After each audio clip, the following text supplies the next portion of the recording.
Alright. We are live. How does the audio sound, everybody? Do let me know.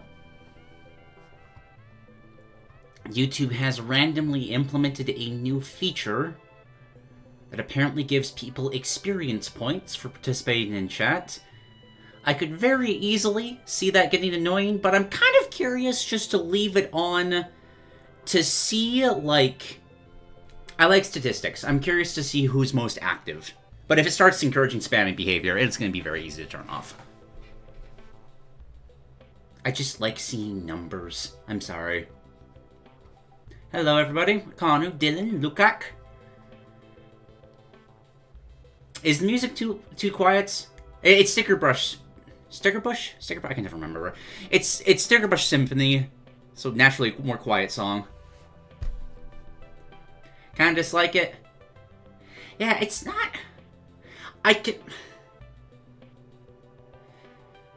It's the sort of thing that it's really only encouraging just, like... Keep chatting. What's known as the best brawling ranks. Very true.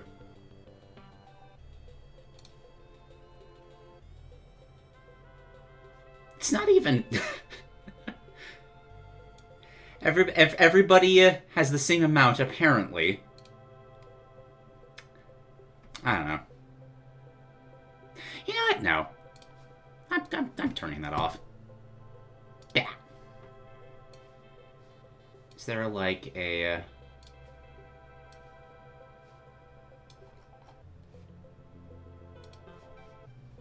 Alright, that should do it.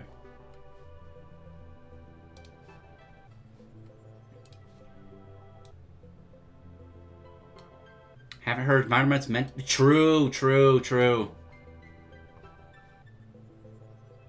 No, yeah, I agree, Kana. I agree.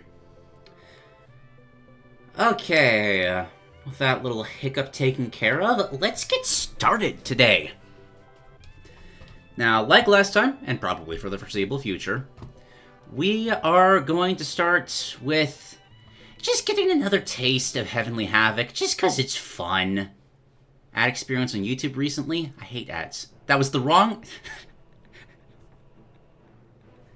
I'm so used to the top being the good answer and the bottom being the bad answer. Whatever. Alright, I think today... I'm curious to see a baseline character. And anytime I think of classical mythology, I always think of Zeus. So I want to see how BC has handled one of the most known mythological figures. So let's explore this. Zeus was the sixth child of the Titan Kronos, a monster who, hearing a prophecy that one of his children would overthrow his rule, cannibalized all of his infant children. Zeus, however, ended up escaping Kronos due to his mother's scheme, and as prophesied, Zeus rose up, freed his siblings, and led a war against the Titans for control over the world. Zeus ascended to become the king of the gods and ruler of the sky atop Mount Olympus. Zeus's rule was controversial, as his tendency to prioritize his own lust above all else led to conflict. But whether it was squashing a rebellion led by his wife, or leading the Olympians against the giants, Zeus demonstrated his strength time and time again. Plays out. Zeus fancies himself above all others. He's regularly callous and thinks that everything will fall into place neatly in front of him. Sometimes not seem the blatantly obvious until it is right in his face. How could anyone try to stop him? He's Zeus. He's untouchable. This translates into Zeus being a zoner, focusing on maintaining a distance as he hurls lightning at his foes. Okay. Zeus, being a zoner who is susceptible to people rushing him down, also stands a lot to gain from Heavenly Havoc's battle for the high ground structure, and as such he'll lean a lot on his movement special in an attempt to get height, as his best projectile tool are the ones which he can take advantage of by shooting from above. Yeah. I mean, he raised his Thunderbolt. It's kind of what he does. Okay. Kind of punch, scoops. Okay. Palm strike forward. Cracks with electricity. Light attacks are fairly standard. I get the sense that any descending attack is going to involve some form of turning himself into a lightning bolt, which, you know, makes sense. Obviously, a lot of electricity as well. Doesn't mention if that creates, like, hit stun. I would be curious about that. Medium, let's cast in front of him, a decent disjoint. Forward elbow lunge. Crouching is a low chop of his hand, trailing electricity behind it. Okay, electricity after effects works. Fits the theme.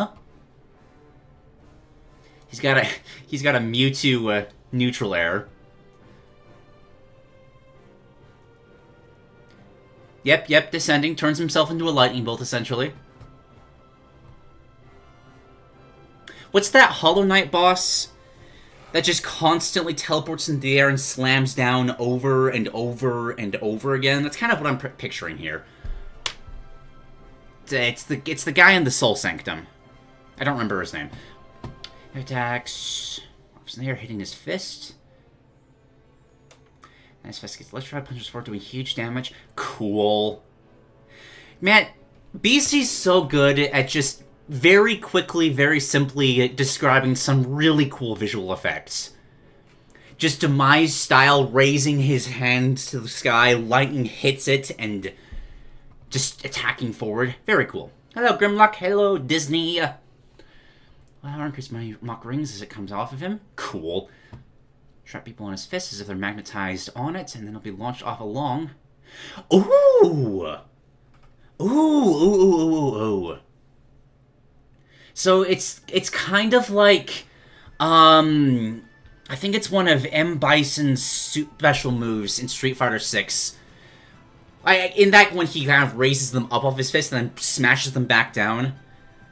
But I love the idea of kind of like a Pikachu down special Thunderbolt, just slamming somebody onto Zeus's fist, and then he punches them forward. That's really cool. Forward. Well, since Ronald morphs them into the wings of an eagle as it does a reverse flap. Okay, getting a bit of shape-shifting.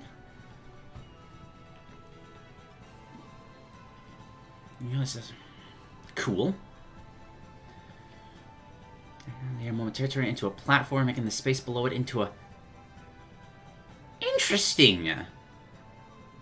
Oh, ooh! We saw a bit of, like, stage creation with the Aztec god whose name... What was his name? Tezcatlipoca. I probably said that wrong. I don't remember how I pronounced it last time. But stage destruction. That's cool. I like that. Soul Master. Thank you, Fletch King.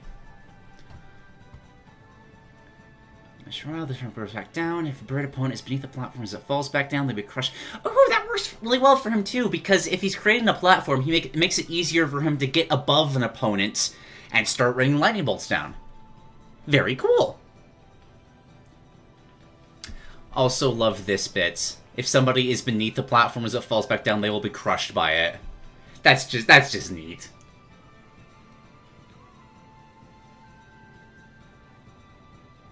Oh, interesting. You also jump cancel. Basically, kind of give yourself an alley-oop off the platform to then immediately descend back down as a lightning bolt. Very cool. Air creates a vortex of winds around himself. Interesting that the wind special is stronger than... the wind aerial is stronger than the lightning aerial. Although I suppose that gives some good... like, diversity to the kinds of elements he's using. Yep, and another turning himself into a lightning bolt. He goes from descending himself to descending with his thunderbolts to literally turning himself into a lightning bolt.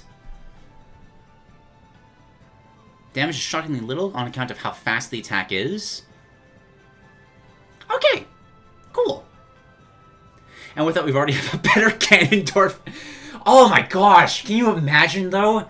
That's sort of like, kind of like a dark energy lightning bolt move that just brings people down onto his fist, and he punches them forward. Yes, it's not a high bar, but god, that would be cool.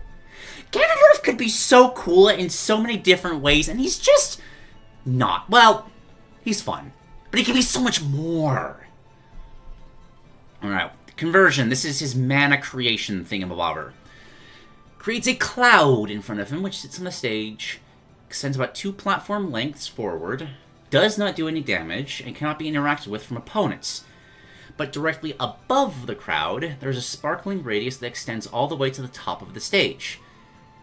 The skies above this cloud are designated as Zeus's domain, and if any opponent is in the air in this radius, then Zeus will regain MP for as long as they are in that radius. First entering gives him a decent chunk, and the longer they are stand in it, the more he receives. Okay. We saw this a little bit with Selu last week as well. I really like the idea of this sort of stage denial, not because it hurts you, but because it benefits your opponent. I don't think I've really seen that in any other fighting game in general. I might be wrong about that. It's cool. Specials, hurl thunderbolts. No shit. Forcefully forward, travels straight forward very quickly, and does big damage as there's a dramatic lightning explosion. This attack normally fires directly forward. If the opponent is in Zeus's domain, then the lightning... Ooh! Okay, so it's not just mana creation. I was gonna say, only downside of this is it's kind of similar, but there you go, there you go. Has its own special flavor. Knocking down their current position as Zeus hurls a lightning bolt towards them. It's avoided by moving quickly out of their current position, but given how quick, a lightning bolt is, it can easily be fatal. Can also electro... I love the little stage interaction stuff. Reminds me of Divinity Original Sin. Very good game. Very good game. Forward, thunderclap. Go back before doing a dramatic thunderclap in front of him, making a huge sound wave, a powerful launching tool, and good mid-range option to block approaches. We'll also send projectiles right back where they came from. Cool. Also interacts with the conversion attack. Is using this crowd to make the crowd push the domain. I think I'm gonna skip Bayonetta. Doesn't quite fit the vibe. Yeah, sure. Where was it? Oh yeah, the thunderclap can move the mana generation theme. So you can you do the thunderclap and then throw a lightning bolt, and it'll kind of home as the thunderclap moves. That's pretty cool. That's pretty cool. Hello, Frality. Hello, Potted Plants. Hello, Hyodash. Yes, we are doing another one. I'm kind of surprised, but I'm in a weird state where I've been trying to just put more and more on my plate, and the more that's there, the easier it's gotten to organize. I think I can just make this regular? Not quite committing yet, but I've got an exam on Monday, and I'm confident I can study and excel at it. And if school isn't causing a problem, there's no reason not to keep doing this. Crouching, expanding the atmosphere. Both hands on the ground create lightning from them, coating the stage in electricity. Very cool. Makes it so that stepping on that part of the stage will do heavy damage to you and slow your movement as you walk through it, although it will not launch you... Ooh! Attack covers is equal to that of your conversion attack. Make it so you can make the skies into an area which you can recharge your MP and make the ground into a death trap. Lots of cool stage control stuff here. I like it. I like it. This might take a good chunk of damage. Oh yeah, because, this spends his meter, but the conversion attack gets it back. This could be very frustrating to deal with, which, zoner. Makes sense.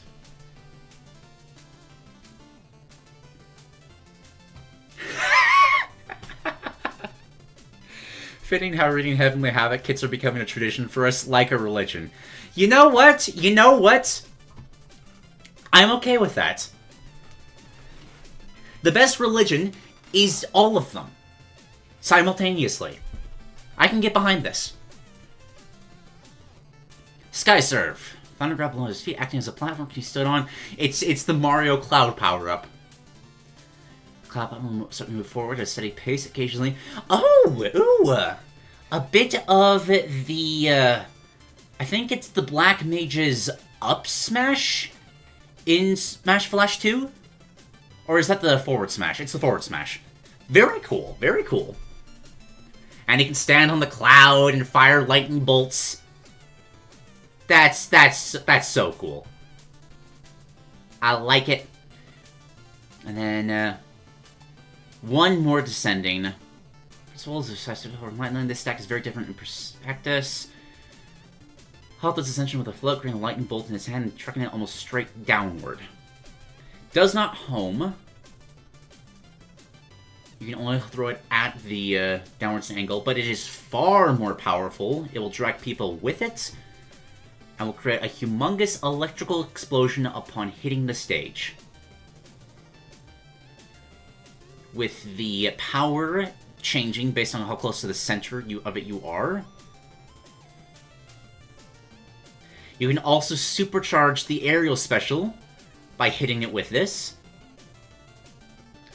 which is his most powerful attack. A lot of cool setup stuff here, which works really, really well because of, where was it? This one, because you can actually, like, bury opponents by actually breaking apart the stage. That's very cool. I like it. And again, electrifies water. That's just cool. As long as you hold down, special gather winds around him. Upon release, will disperse wind beneath him, launching himself proportional to how much meteor you sacrificed. Can go very, very, very, very, very high. And you can cancel it because, of course, Zeus is gonna be the master of the skies. Cool moveset. Works very concisely with both the character theme and with the main premise here. You want to get your opponents stuck on the ground beneath you and then chuck lightning bolts at them. Very cool. Very cool. Another Heavenly Havoc banger. Alright. Moving onward. In the future, we consider reading workshop kits on rare accessions, or are you only doing official kits by BC? I think how I'll handle that, because I have seen one ECs here, which we'll get to eventually. If people want their workshop kits read, that'd have to be their own submissions. Or maybe, I don't. Ask me again when we've gotten through more of BCs. I could see that being something that I change my mind on. Maybe just make it a full up. So that's another possibility. Would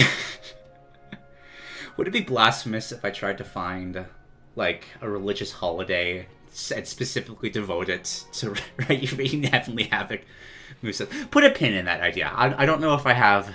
I don't know if I have the guts to do it. Okay, what should we do next?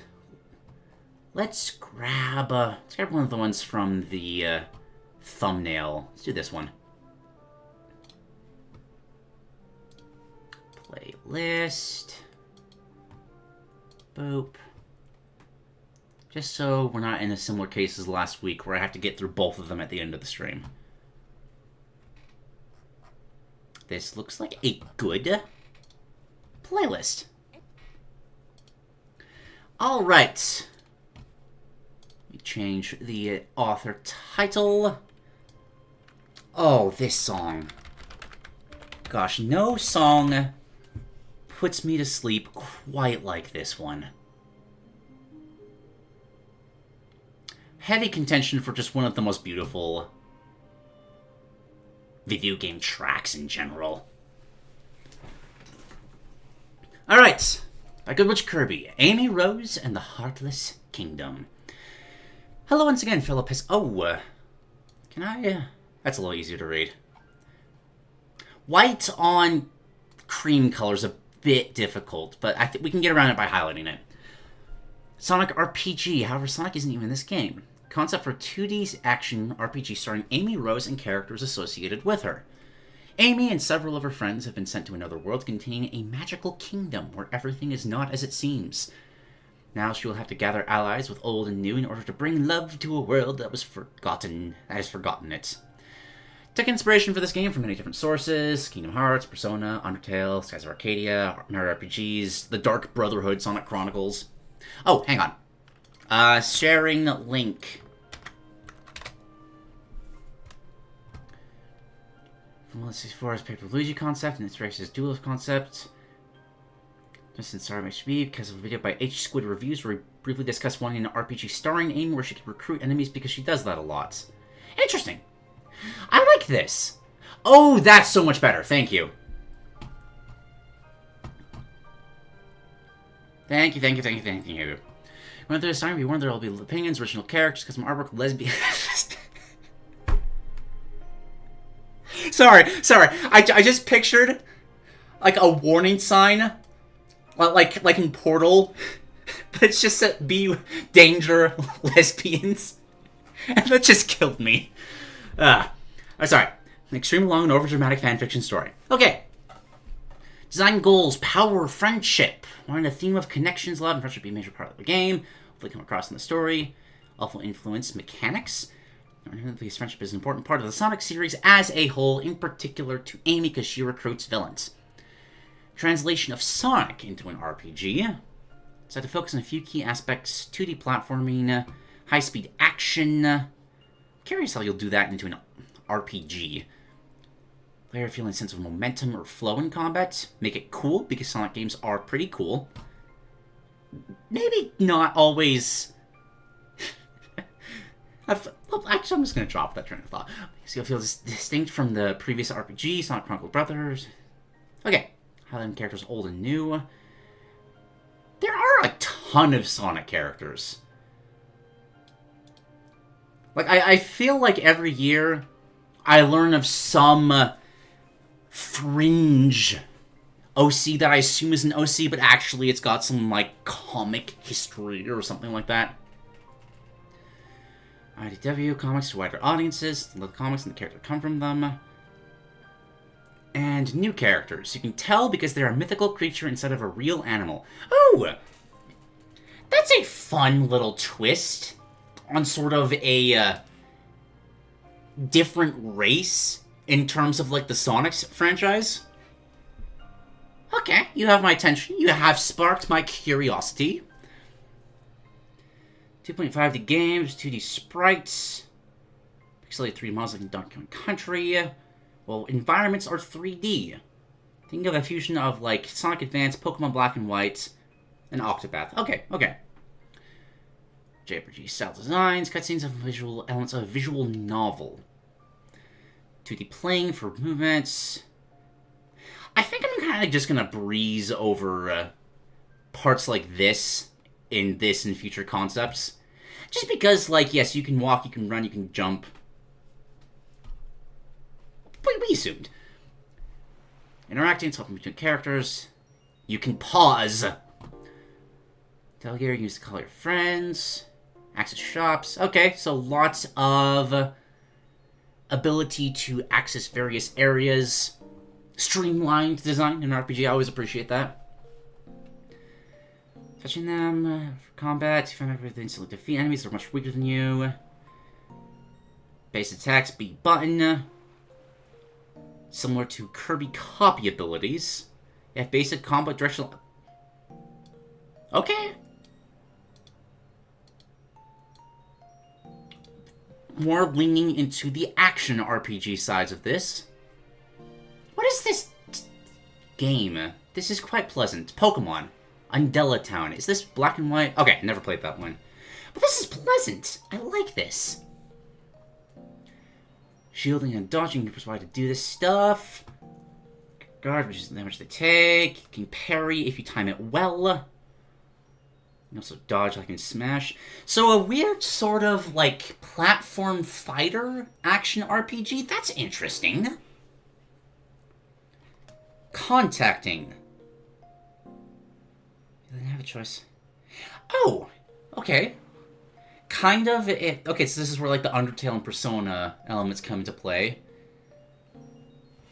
You can like lock people into a dialogue conversation to try and bring them to your side.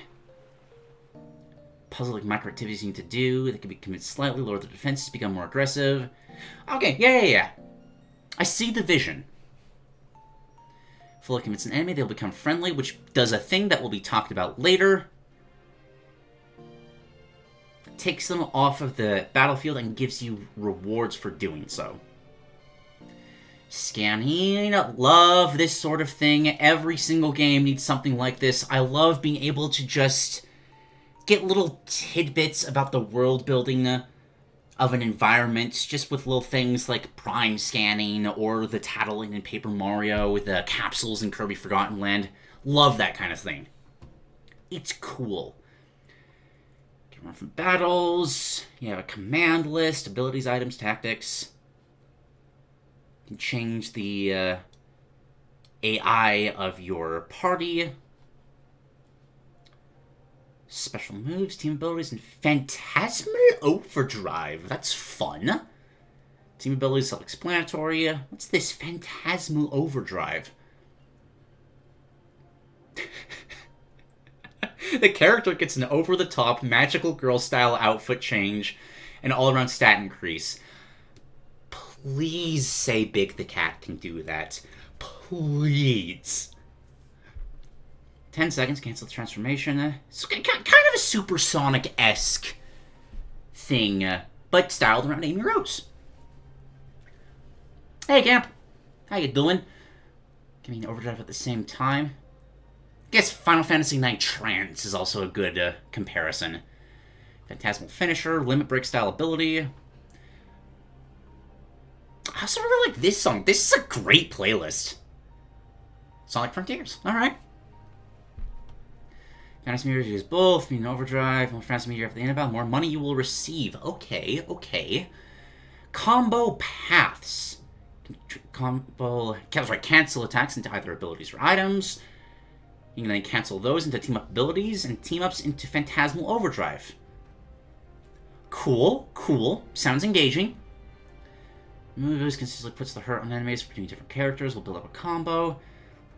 Getting slight Xenoblade vibes from this. That was the part of that game I enjoyed the most. Character taunts if they're on the ground. Every game needs a taunt as well. Enemy design on the Rose Bond system. Fire 3 times enemies account for the most. Warriors from the Kingdom of Order. Wild monsters from that same kingdom. And badniks that have somehow ended up here. Okay. So, Eggman's got at least some kind of a presence. Right before the battle starts, you're too high a level. Recruiting enemies. You select the right option when you contact an enemy, it will fill up its recruitment meter by a portion. Yep. Enemy conversion. Wololo. Getting XP and other rewards. You get on by defeating them. Which enemies ready to be recruited. Certain enemies will force you to do things like lower their health in order to recruit them, and not all enemies can be recruited. Kind of a combination of Deltarune and Persona, but in an action RPG format. So there's not really like at least not yet, a system of you gotta spare everybody to get the good ending. But that's still an option. Rose Bonds. Certain NPCs can use to power yourself up, similar to Materia's system. But you need to raise a Chow first. Please, Chow Garden, I love that. Love that.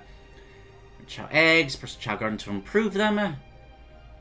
Oh, using Chows is like a Materia system? That's kind of adorable, actually. I love that. Just realized this Island theme is the only one Amy is in. This is a pretty stellar playlist. It's fitting very well. Some thought went into this. I quite appreciate it. Attacks and abilities more. At the start of the game, you only equip one Rose Bond per Chow, but the number rises throughout the game. Okay. There's a bestiary. Every game needs a bestiary. Love that. Enemy examples. Mimic. Shape-shifting entities will occasionally surprise you. Mimics allow you to see hidden traps when they're equipped as a Rose Bond. Bounty hunters. Tridents, crossbows can set up traps. They can only be recruited by giving them an exorbitant amount of money. Or at least by beating them up and giving them money. Bounty hunters let you trap enemies in place when you successfully contact them. Clay Knight, terracotta soldiers brought to life. Large, imposing golems. They cannot be recruited. Okay. Cleric. Heal their allies, bind their enemies. You have to appeal to the religious side. Hey, have you heard of a game called Heavenly Havoc?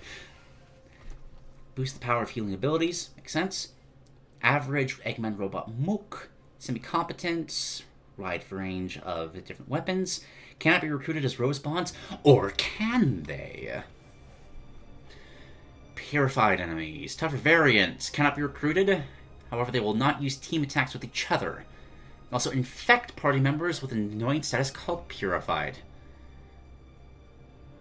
It is the it is the anti-friendship status debuff. Causes you to deal friendly fire as ooh, hang on. That's kind of interesting though. Like, I'm picturing a debuff in a Xenoblade game that only makes it so that you have to be super careful with your positioning because any of the abilities that you use will hit your allies. I kinda love that. Boss battles, intense bouts, powerful opponents. Cannot be ended via turning them into Rosebud, and you can force you to do so through extra challenging connections. Amy Rose. Oh, that's adorable artwork. Look at that. You know who Amy Rose is, after all? This game is named after her. She's a down-to-earth, upbeat, caring, strong, hammer-wielding warrior. Warning! This is where I will start making people mad with my opinions. With that being said, hot take, Amy's love of Sonic is the least interesting aspect of her... I don't know if I'd call that a hot take. She's getting better, at least. But, like, yeah, she's been very one-note for most of her existence. Character outside Sonic and actual traits. What? You want to make her a character? Sorry, I shouldn't make fun of that too much, but like,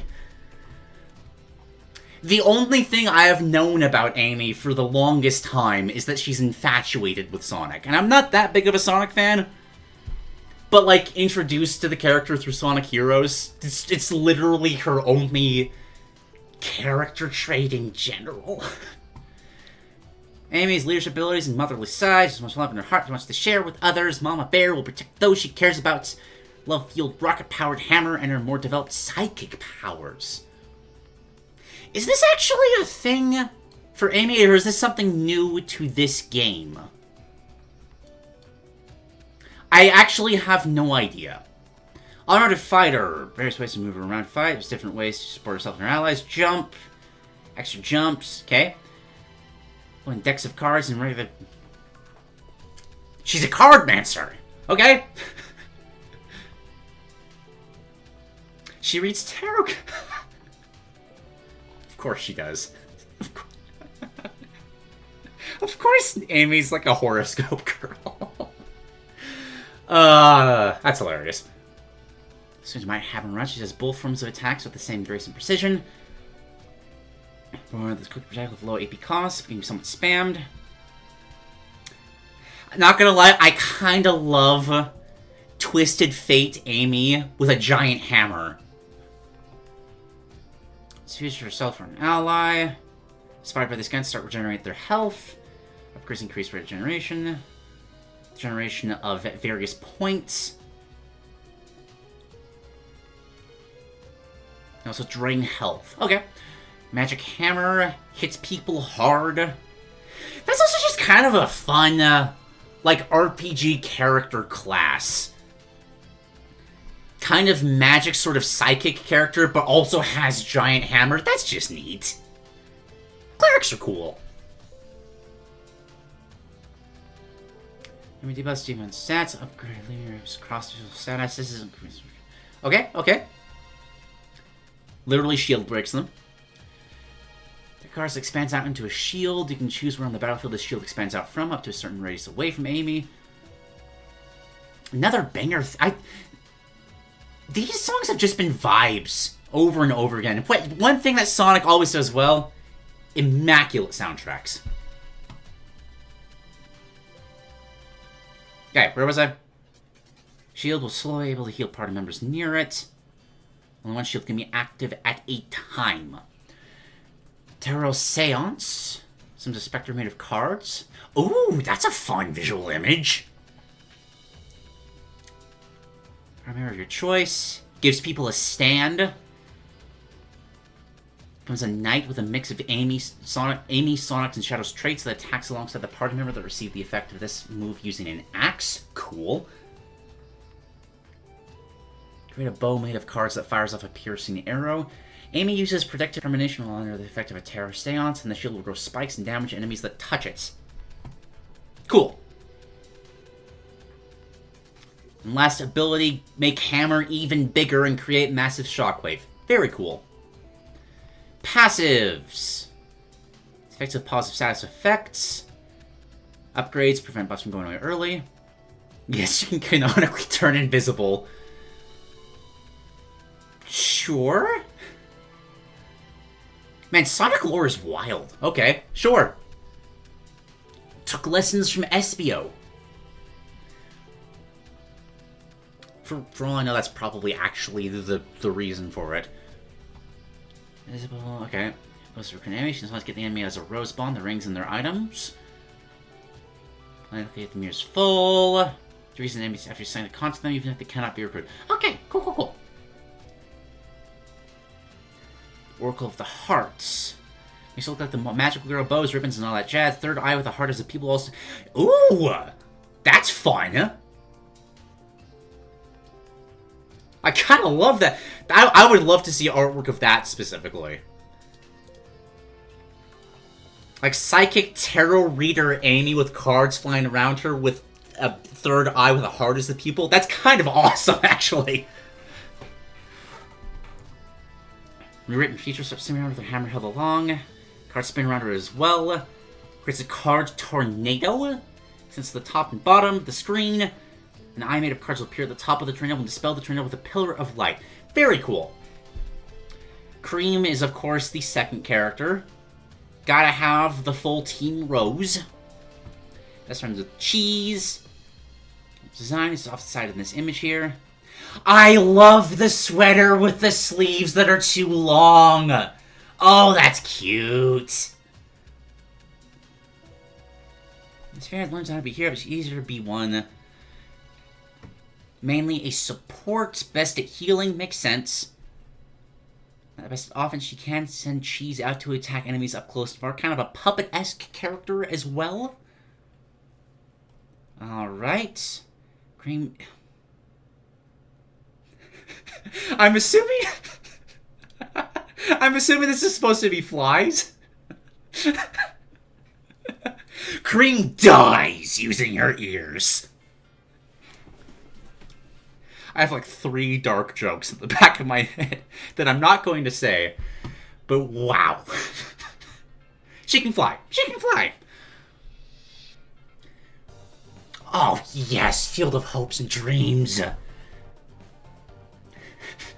Yeah, there's the correction. And since she has her pet cat Chow, best friend, she's to take care of that. Cute little crawling moves like punches, chopsticks, etc. Getting a lot of Rosalina and Vluma vibes here. Can also have Cheese attached to foes, Pikmin style. Can move independently. Whoa, that was an attempt at saying independently. She's back by either recalling him or making Cream dash to cheese the enemy. Very cool. Toby Fox in general? True. I might go so far as to claim that Toby Fox might be the most consistent, high-quality video game composer just overall. I don't think I've heard music from him that I haven't loved. Abilities: Heal Cheer, heals people. Flower Power buff, gets rid of debuffs. Okay, gotta cleanse. Thunder Shoot. Launches cheese forward, will cling to opponents. And you can recall with the same thing. Okay. Can also stun. Flower Power buff inflicts a Pokemon-esque paralysis effect. We've had several episodes in a row that just give characters druid abilities kind of out of nowhere. I'm kind of digging it. I want to see more of this. Druids are cool. Self-Mover has Toughen Up, increasing the target's defenses. Having the buff turns your guard into an automatic parry. Alright. Chow Tornado. She spins around so fast that he creates a tornado around himself. Cool. Revival Call. That's your basic, like, get back up ability. Great Kindness forms a huge cheer that encourages every party member, no matter where they are on the battlefield, to heal themselves greatly. There are Deltarune music spoilers at the end of the playlist. Okay, just... I do think that's, like, legitimate spoiler warning. So if people haven't gotten there yet, I'm assuming most people that are in, like, this niche of an internet community have, but there's your warning. Windmill Hills! Fuck yes! I love this playlist! Cream heals people whenever they meet. You'll fill up the flower meter. You can then spend the flower meter in order to power up her abilities. Alright.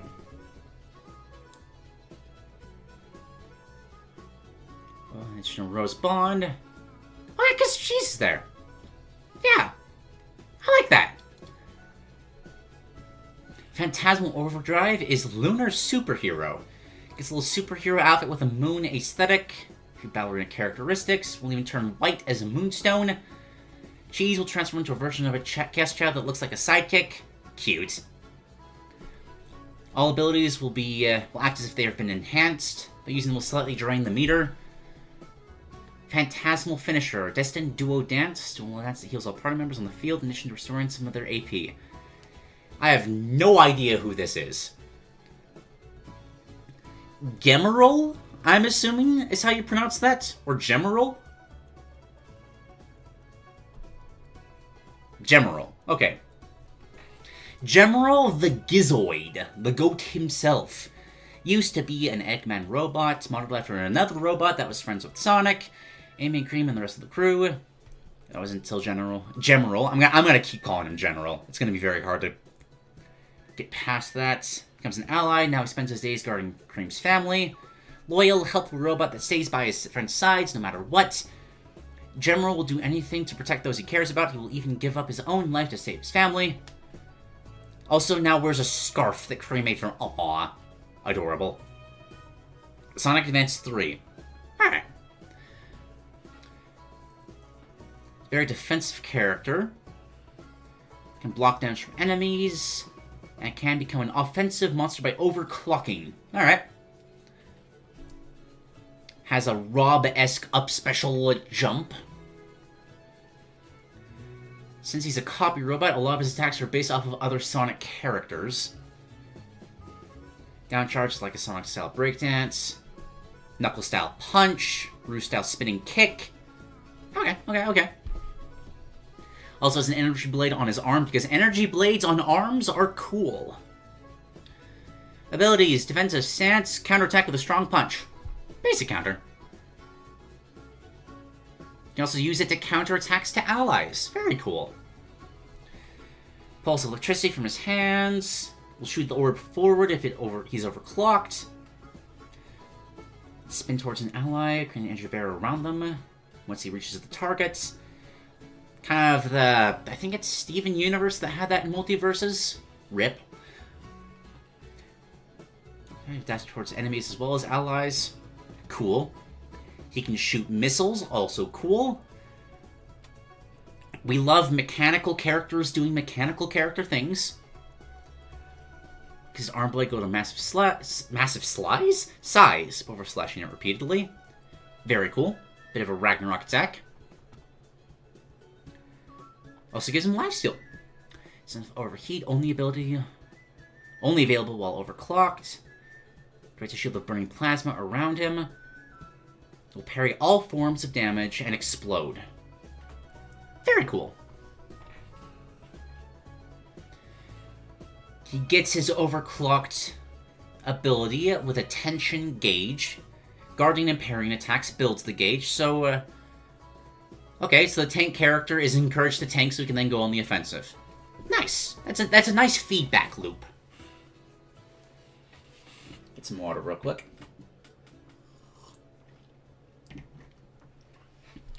Machine learning, you can copy the buffs that an ally has. Very cool. And revives people upon the first time he dies in battle. Oh! That's neat. Especially since he's a defensive character, so he might be the last one standing. So that's a great way of kind of giving one last hurrah, a second wind. Alright, becomes heavily armored with his overdrive.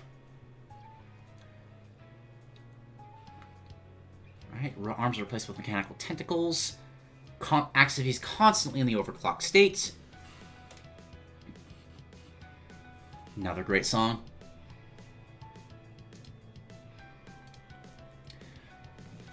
So I keep going back to the music because I'm not familiar with these songs.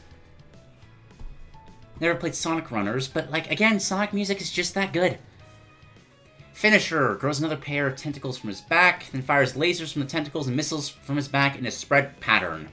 Very cool. Styx is a character that existed. Right, I remembered that. Crazy nut job. Name's literally Styx. But at least she's nice. Mainly here for comic relief, but her survival skills make her useful.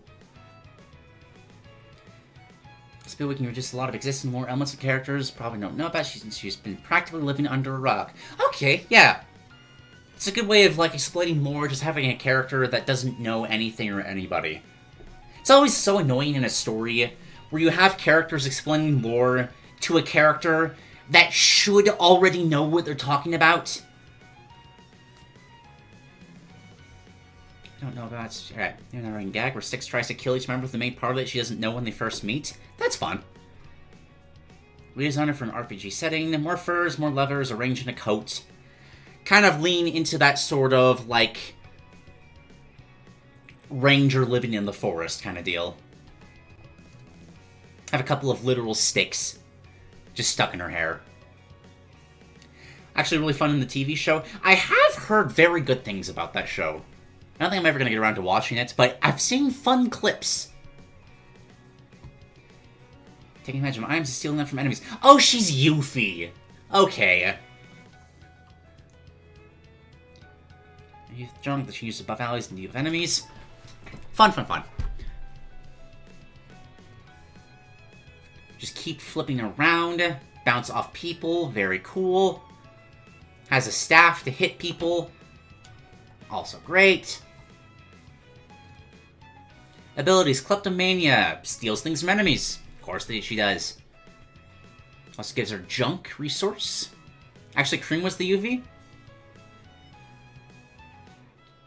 I haven't played enough of FF7 to add... Sure. I could have sworn that Yuffie wasn't a healer. But maybe I'm just wrong. Fiery Boomerang. Lights her boomerang on fire and tosses it at enemies, will then remain in place for about a second, damaging foes who touch it before coming back to her. 6 of her allies can jump on the boomerang, resetting their jump action for extra mobility. Tinfoil Hat. Puts on herself or an ally, protects them from harmful status elements. Cool. Icy Booty Trap.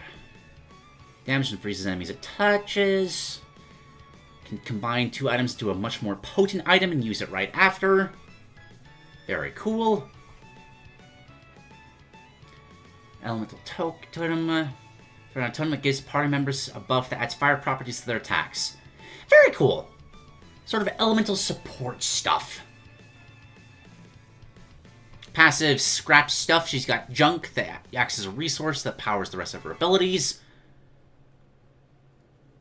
She passively increases quest rewards. Who the fuck is this? Increases the effectiveness of items. Yeah. Her overdrive. It's a costume that makes her look like an alien. Because she's a conspiracy theorist. Phantasmal finisher. I was right all along. Somehow summons a UFO that sucks up enemies before it explodes. Tangle is the character. She's a lamer. With a tail she can infinitely extend. Adventurous person. Very positive. Very extroverted.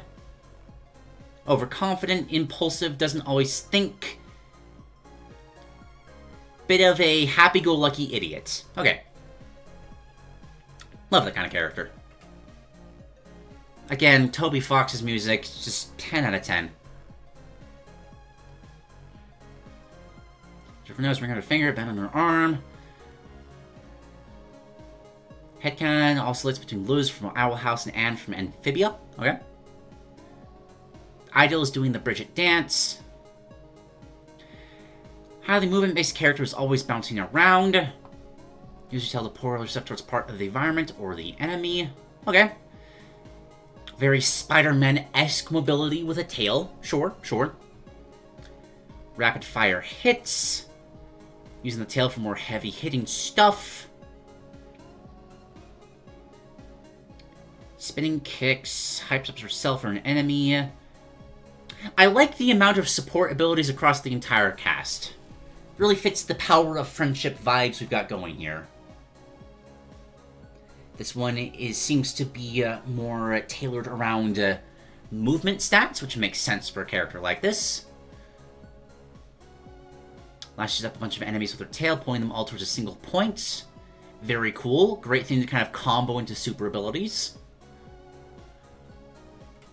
Lash enemies and full on stun them. Another upgrade gives you a free version of the lasso that always allows you to freely reposition your allies.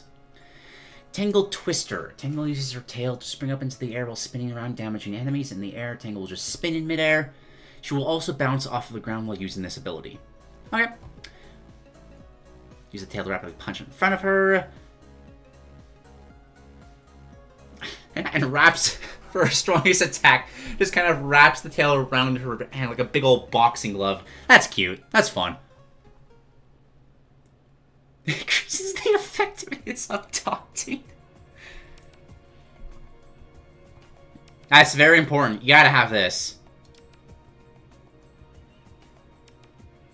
Risk taker increases damage the Tangle does when she's at low HP. Upgrades increase her AP and do gain when at low health as well. Those dreams with a fast meter faster. Okay. Okay. Has lots of resources. I have no idea who any of these people are. I've played Sonic Colors. What is this? Dreaming Dawn.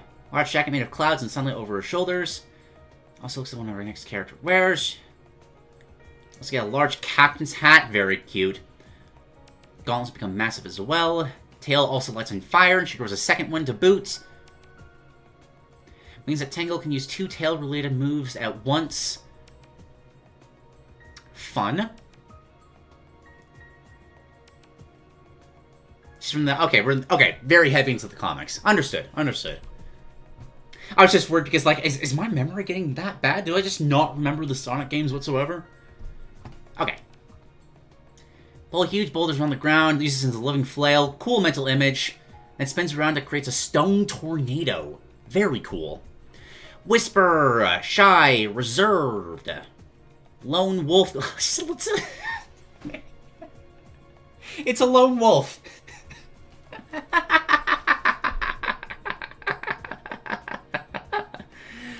That's great. Big how to and fell in love because of the connection. Whisper Tangle, next part member on our list, from a new incarnation of the Diamond Cutters. The fact that Whisper is getting soft, she's willing to make tough decisions and do darker deeds for the good of the world. Already looks like she belongs in an RPG. Maybe just add a few belts and zippers to her design, and we are golden. You gotta have belts and zippers for an RPG character. Otherwise, I'm not really an RPG character. Glass cannon makes sense. She looks like a sniper. Does she like have a backpack that she's keeping the wisps in? That's what that looks like. Very powerful, high AP cost, so you gotta hit people, otherwise not a very good character. Another hover ability. Fires different patterns of lasers. She can shoot rockets. She can send out drones. You can hit the drone with Whisper's laser and be able to make the drone increase the damage the lasers deal. Ooh! Oh, okay, okay. So you can do a little bit of setup shenanigans here. I like that. I like that. Shoot drone with laser. Drone can now do things with laser. Like that. I like it. Shoot out buzzsaws. Buzzsaws are cool. Send a cube shield out to give them extra health. Shoot blades of wind from her wispin? I'm assuming that's not a typo and that's just what the weapon is called. Also interacts with the drone. Very cool. Fusion rocket combines the power of a rocket and laser whips to shoot a single powerful projectile. Very cool. Also bounces around. Bouncing rockets, like it. I like it. Has a basic, the further away I am, the more damage I do. Very cool.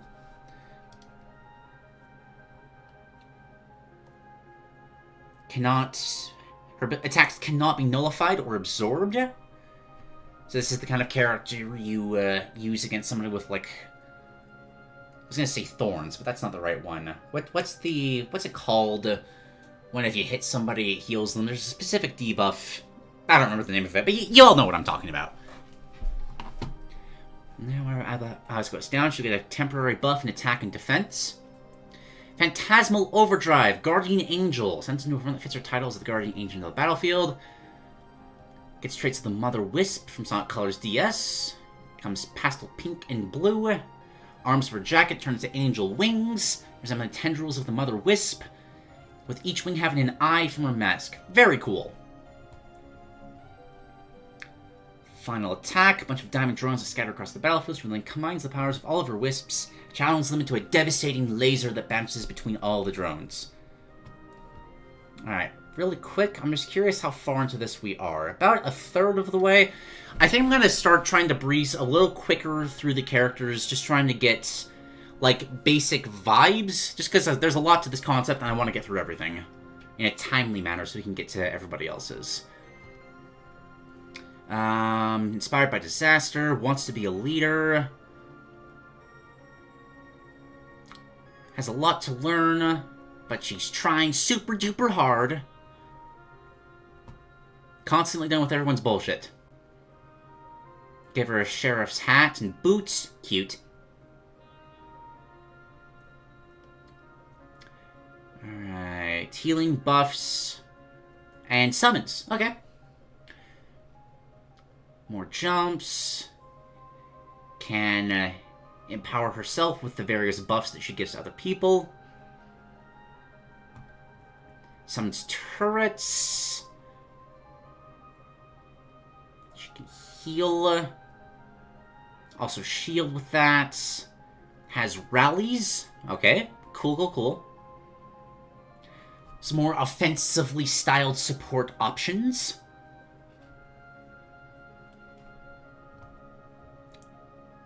Centered around both dealing damage and healing at the same time. Probably isn't quite as strong in either way. Soundwave. Just, you know, hurt people with sound. Large monitor will drop from the sky, damaging enemies it slams into. I'm assuming this has a reason for existing. Oh, wait, no, sonic monitors. Duh. That would be what the supply drop would be in a Sonic game. That's kind of funny. Ooh! I like that. Time your attacks to a beat will increase their power. Very cool. Naturally decreases cooldowns. And causes people to explode when they die. Overdrive turns her into a military general / band conductor? That's an aesthetic and a half, sure. I feel it. Summons an army of those note soldier turrets. And there's the boy. There he is. Gunfire off an explosive musical note in the direction he's facing. Big is a simple man. He likes to fish. And he just kind of appears. He'll be there. Alright, he's just the big boy. Put all stats into strength and constitution and nothing else. Glides with an umbrella to jump. Very slow, very clumsy, hits like a tank. Oh, he uses the fishing rod to kind of like pull people to him. Alright. DDD dash attack. He can K-Rule counter with his belly.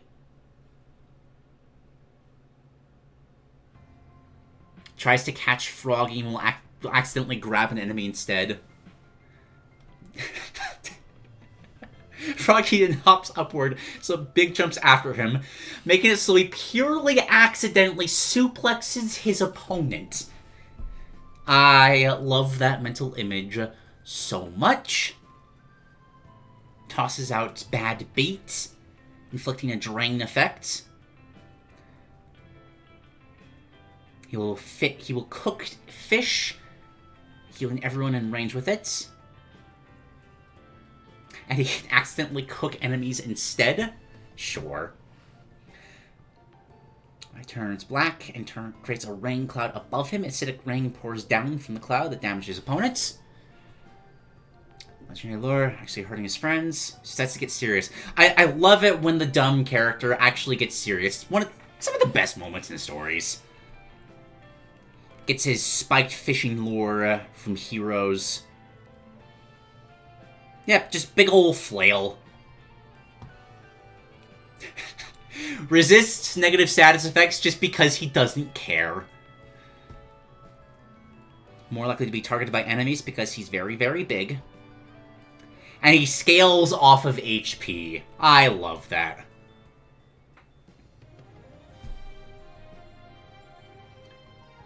Becomes Master Fisher Catfish. Suddenly decked out in high-end fishing gear will gain traits of a catfish and a saber-toothed tiger. I'm just picturing a Tom Kench-esque figure with big old fangs, floppy ears, that's equally stupid, just kind of looks mildly intimidating at the same time. That's a great way of describing it. Crouching moron, hidden badass. And then the finisher, Froggy, suddenly grows gigantic and starts jumping all over the arena. Fun. Cute. Team-ups. Team-ups are fun. Amy and Cream hold hands, dancing around. Big ol' healing buff. Amy and General. General copies Amy's powers. He makes a hammer.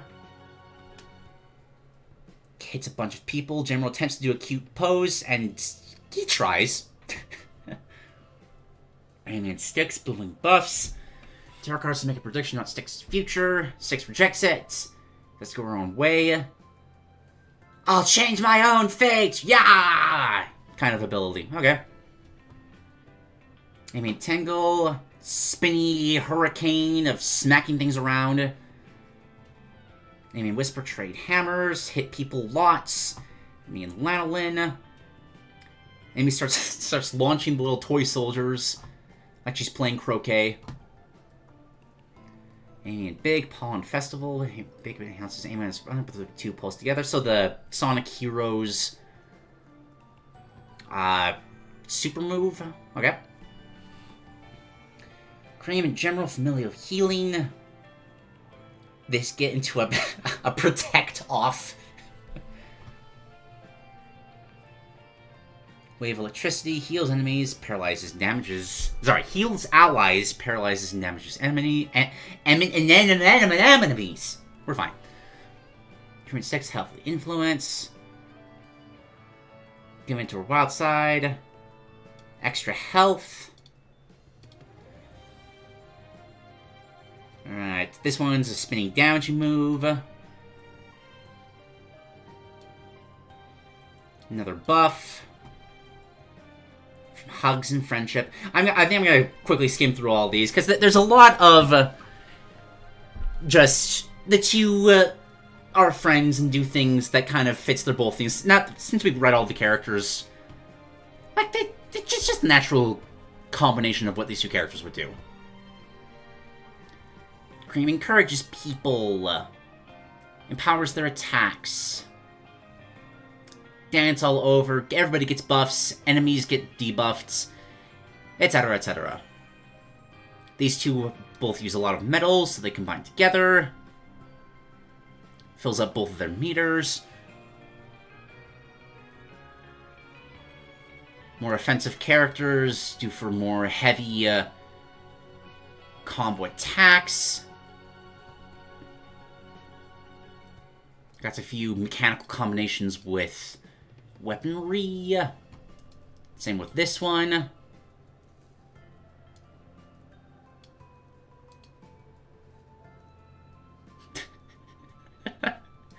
I kind of love the mental image of trying to combine powers with Big the Cat, and it kind of just starts raining. That's kind of funny. Oh, great song! Styx creates... Oh, that's a great mental image.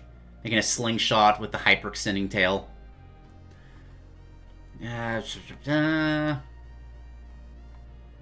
Messes with Whisper's totems. Reflective shots, always a cool thing in having games. Simple geometry.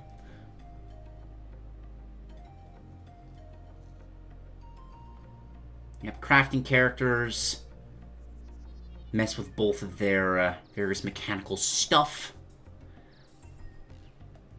These two just try to catch the frog. Shenanigans ensue. Whisper Pondering power combines the power of her laser. Yeah, energy combines. Massive attacks, people get buffed. I feel okay skipping forward. I did not know that Cream's mother was established. Mother character is kind and supportive. There is a beetle. Okay.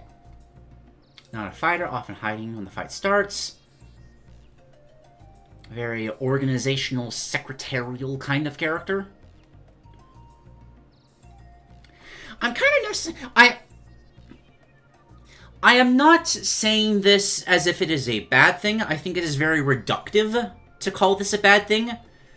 But this is almost hilariously, stereotypically girl power. It's giving me Super Princess Peach vibes. Again, not a bad thing. It feels intentional.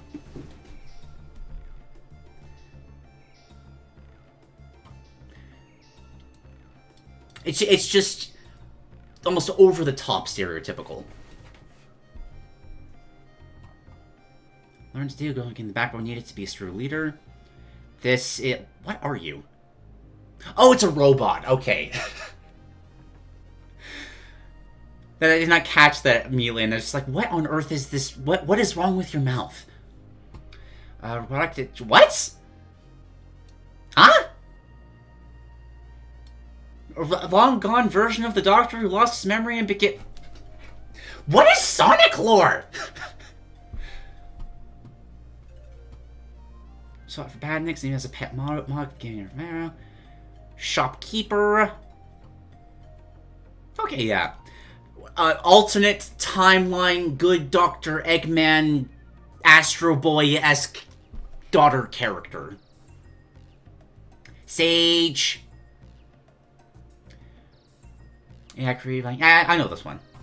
It's relationships, especially families. Loves Eggman, the rest of her odd family. Yeah, exactly, Gabe. Get a Metal Amy now. This is past the organic counterparts. Metal Amy is no different. Metal Amy was assigned to protect Sage during this game's story. Metal performs her duty like an obsessive big sister. The love of the Eggman Empire is the only way to truly protect the world. As such, she has a rivalry with normal Amy. Arms transform into weapons. Here are the OCs. Got a satyr. Just kind of... Oh, it's just... What's her name? Deltarune character, the reindeer. Why can't I remember? It's on the tip of my tongue. Noelle. That's her name. Noelle. It's Noelle. We got a foo dog. Leader of the Kingdom of Order. How things came never felt right to her. Found dark truth about the nature of her kingdom.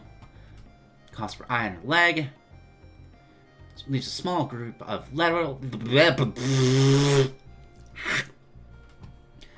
also left leg and eye. Same story. Small group of levels who want nothing to do with their former lives. Crystalline orb. Catch a stream of flames with the ball used as a yo-yo. Like all of her other levels, she's part of the LGBTQ. That one feels a little weird to me. I've never been quite fond of the trope of kind of just putting all the LGBTQ characters into a single group in a game. Like, this is just the queer faction. Because it almost... I'm not saying that that's what's happening here, but it gives me vibes of almost segregation, you know?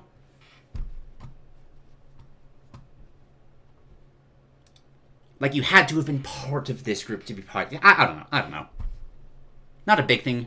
It's just always something that's kind of bugged me in various pieces of fiction. I feel the same way about, it's called Stars in Her Eyes? The black and white kind of Undertale-esque thing. I don't remember what it was called. Something like that. Stars was in the title. For Generals of Order. Quirks, things have to rule the kingdom. Horde the Dragon. Overweight, Western-style dragon obsessed with treasure. Sure. Stars in Time. That's what it's called. Thank you. If you're incompetent, Heartless, she looks absolutely fabulous. Not fight directly. Press our pets and butlers to the world. Okay. Yep. We got a Thunderbird. Alberta was always up for a good time. Sense of honor and yesteryears of the kingdom holds nostalgia for a noble age that did not truly exist. Area in the city, along with a few other businesses, even still participates in the occasional battle as a superhero wrestler hybrid. It's Rockhawk. It is an elderly Rockhawk. I kind of love that. Frenzy the Rainbow Serpent. Frenzy is normally a calm, serene rainbow serpent that is also an idle girl. She's one of the major spiritual leaders of the Kingdom of Order, and she's deeply devoted to her faith. Her role is that she makes sure that everyone in the kingdom is following the teachings of their religion, and this faith has granted the Frenzy divine magic. The Rainbow Serpent has a werewolf form. Sure. What is the werewolf form of a rainbow serpent? You know what I'm talking about because of a pun. Let's see. I think that's fine though. I think it's infinitely better to kind of clumsily try to represent than to just kind of just do nothing at all. Like I say stuff like that, but I don't mean it as like. I feel like people get far too over dramatically like, oh, I'm sorry, I didn't mean to be offensive in this way. Like that's literally performative. Like it just is. Like sometimes stereotypes exist. Sometimes things get kind of caught in weird sort of. Everybody tries to represent something, but they kind of all do it at once. So they all do it in the same way. Like the Killmonger cut is a very easy example of that. Doesn't mean it's necessarily bad. It just kind of shows how performative's not the wrong word. Trendy representation often gets. It doesn't necessarily always have the best motivation, as it kind of just becomes this sort of, oh, what's the new thing that we have to do to be able to show that we care about people? It comes from an air of wanting to look like you're trying to be supportive and not necessarily like talking to people and figuring out how they feel about things. You know, I don't know. I'm rambling. Let's get back to the idea. We got a Sphinx. This is I kind of love the idea of a face just but a Sphinx. Armor's made of clay, which can shift into different tools and weapons. We have Crush the Manticore. I love the idea of a manticore with a flail at the end of the tail. That's just cool. Hello, Becky. Leader of the Generals of Order is a pal that would do anything for his queen. Cold, calculating, who fights like a fighting tank. Strongest knight and second overall to his queen in terms of power. Shoot spines out of the flail, can breathe fire, manipulate poison. Cool. Queen Angry Griffin the 14th. Those are a flower, paralleling Amy Rose. Rules with an iron fist. We've got some Chaos Emerald stand-ins here, I think. Very vain, no insubordination, very powerful. She is Ice Queen character. Alright, D-Planes, Metrovania styled. I'm gonna very quickly skim through this stuff as well. RPG game has an overworld. We don't really need to go in depth on that. Harsh winter, snow-related aesthetics. I like it. I like it. Architecture and clothing takes inspiration from medieval Eastern. Yo, cool. So much of fantasy is specifically tied to Western Europe. And when I say Western Europe, it's really just like Britain and France. And that's kind of just it.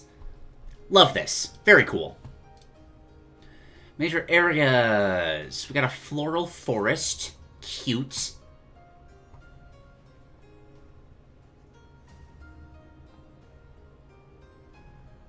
This is where you find sticks. Your own little shack.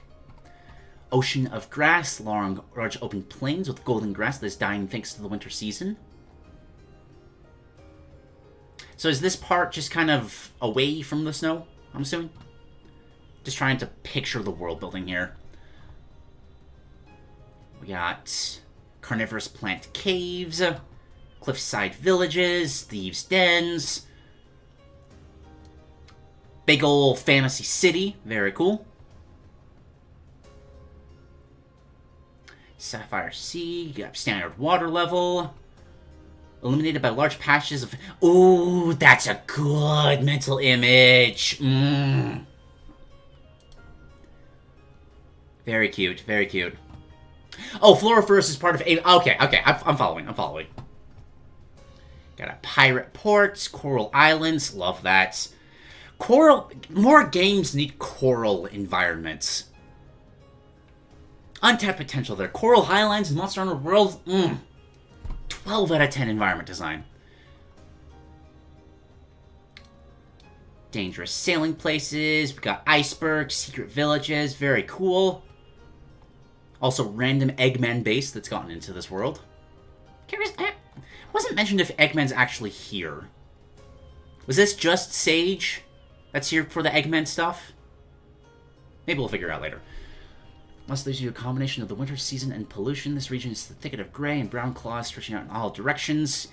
Big ol' overgrown, Sleeping Beauty-esque thorn vines and stuff. Cozy town. Okay, so less thorny vines and just sheer overgrown. Okay. Islands made of glass in the sky. That's cool. Candywood lands filled with magic. Literal Candyland. Got an alpine forest. I like the consistency with, even though you're moving between like various stereotypical like ice level, water level, etc. Keeping like a consistent sort of geographical theme. This is all very Eastern Europe. I really appreciate it. It makes the world feel a little more alive, a little more believable. I'll have some geothermal stuff as well, so you can find some lava, fire stuff as well. Very cool. Got more of a cliffy region. Battle-scarred cliffs, very cool.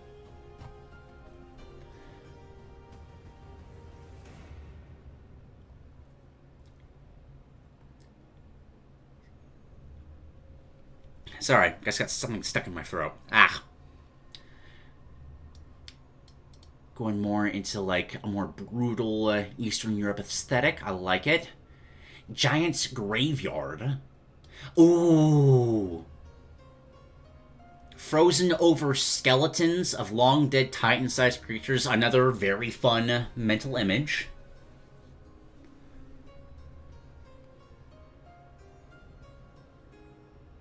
Ooh, a little bit of a critique on, like, Mount Everest tourists Himalayan culture there. I like that. Subtle enough to, like, have an impact. How many pages does this have? How close are we to that? We're getting there. We're getting there. And the world of nothing as the final place. Just a little bit of a distortion world kind of deal. Cool. Side quests. You do side quests in the RPG. You can hunt down things. Little downtime. Oh, I love that. I really enjoyed the active time events in Final Fantasy IX. I wish more RPGs did that, where you'll just kind of focus specifically on characters that aren't the protagonists. I like the Final Fantasy IX cast the most out of any of the games, and I think that's a big reason why. Because you were kind of being able to see events in the story from every character's perspective. Very cute.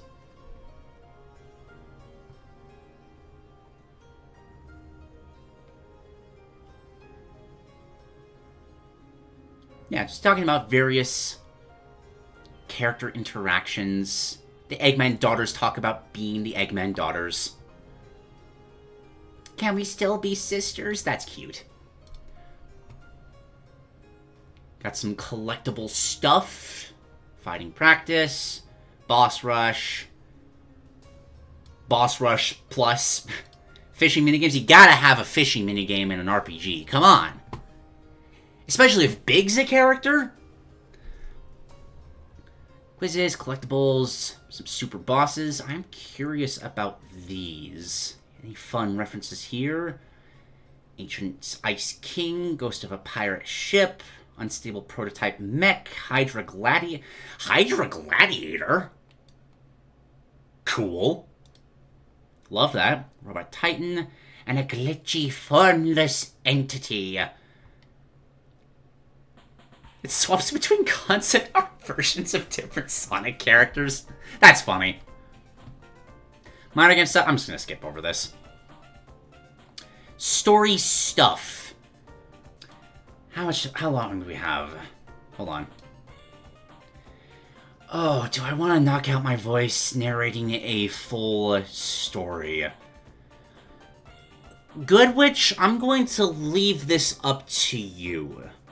Because I feel like this is where, like, the heart of the concept's going to go, and I want to give that proper justice. You'd be fine if you skip this? Okay. I appreciate that.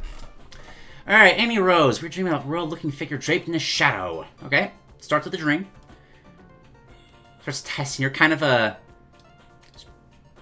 Kingdom Hearts intro.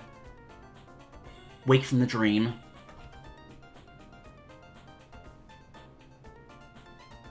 Car breaks down, gathers her initial party. Goes to get Styx after they get there. Styx is rambling about, oh gosh, there's distortions in reality, guys, you gotta believe me. And they've all had the same dream.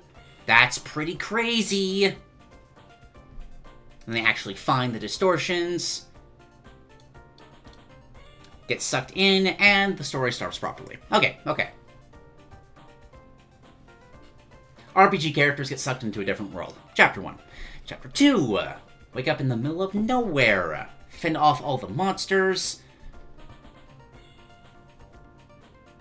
This is the satyr girl. Finds her, tries to help her. Initial character that needs help kicking off the story. Oh, lost artifacts. Able to reunite with each other.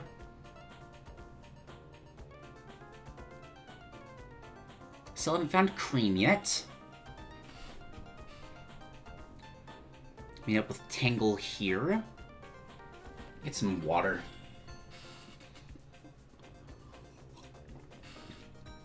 Friendship bonding is friendship bonding.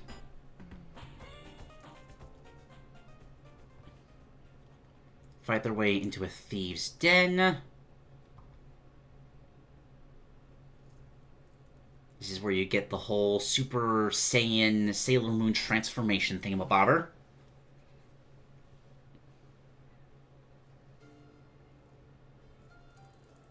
Gets introduced to the main sort of faction conflict. And we continue on. 3. Here's Enshrined. Team Rose, Tangle says it's for merchandising. Lol. Brought to the capital by the big ol' Manticore Knight. Something's wrong with the city. It's kind of empty.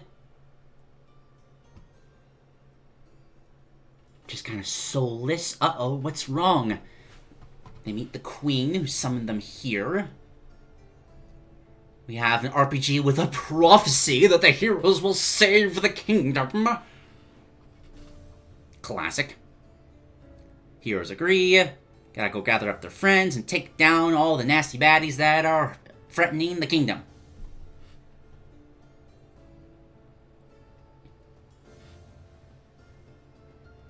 Find the sheep here.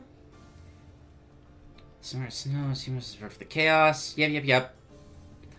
Starting RPG vibes. Do your initial quests, get a lay of the land. But something feels off. The outlaws don't seem like criminals.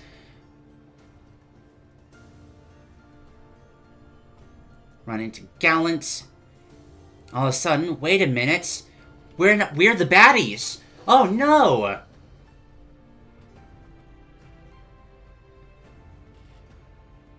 This is where they find General and Whisper. They get knocked out by them. And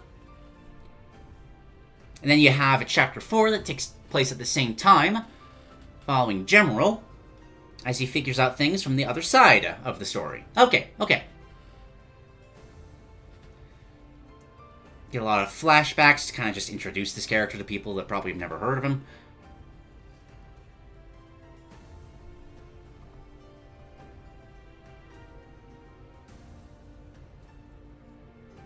Wakes up, he's trying to find his friend. Cream is still missing at this point in the story. Honestly, pretty strong motivation for an RPG. The cute little sister character is gone. Gotta find her. She might be in trouble. And keep me playing. Falling for the forest of the darts, we got a tree measure tangle.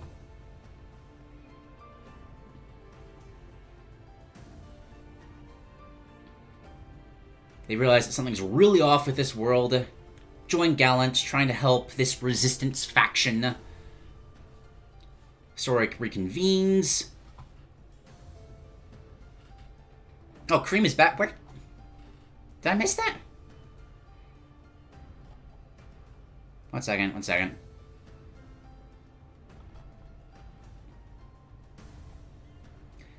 I skimmed too much. We did find Cream. Okay, I'm just blind. Sorry. We're going to get some Cream tasks for separate loved ones. Gotta stand for the good of everyone.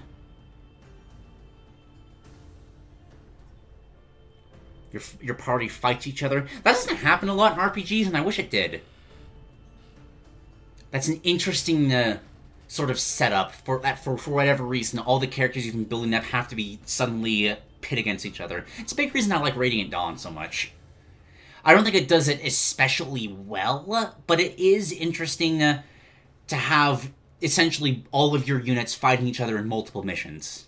It's just a shame that the Ground Mercenaries kind of just steamroll the Dawn Brigade every single time. Circle symbols not included are sinners. Sinners! Ooh. They were born and not accepted the light of their God, the first lawmaker, into their hearts. These morally reprehensible monsters, bringers of light and darkness and chaos, should not be considered as people. But the first lawmaker is merciful. Sinners are reaching salvation by devoting their lives to serving the righteous. Yep, that's how a lot of them work. Devote your bodies as batteries for the cause. Spread the truth far and wide. Team Rose is horrified. She rejoins the resistance, so now Team Rose is on the same side. Crush is an unwinnable boss battle. We got some Beatrice vibes here. Absolutely smashes the team.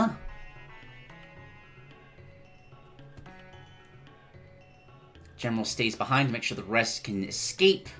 Noble Sacrifice probably isn't dead, but we'll see. Maybe, maybe. Alright, escape to the sea. We are not powerful enough at this point in the RPG story to take on the big threat, so we must find another way. Begin building the rebellion. Act 2 begins.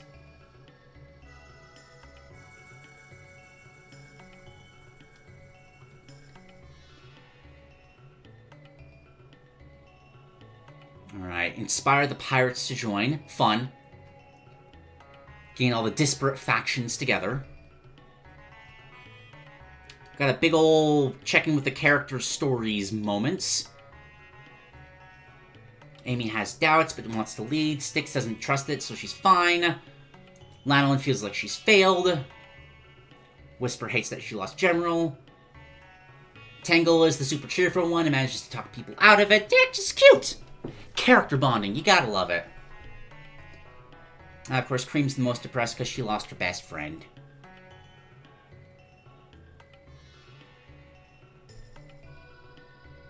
And depressed side characters starting to open up a little bit. I will admit, this kind of character trope, like the super meek kind of child character that slowly opens up, it's not that I inherently dislike it, it's just that I've seen it so much that I'm just kind of... like, easy example, Monster Hunter Wilds. What's that kid's name? Like, I've seen that story so much that I'm just like, yeah, sad little kid is sad, but, like, let me get back to the gameplay, please. I know what's going to happen. I've seen this song and dance before. Not saying it's bad here. This is taking a very traditional take to an RPG, which in terms of like every other aspect of this game, I think that fits. It's more... the ambitious side here is the cast of characters exploring a bunch of different characters that really haven't been done so in a mainline Sonic game. Which is cool. Alright. Morale is boosted, people get back together. Move out for the next leg of the journey.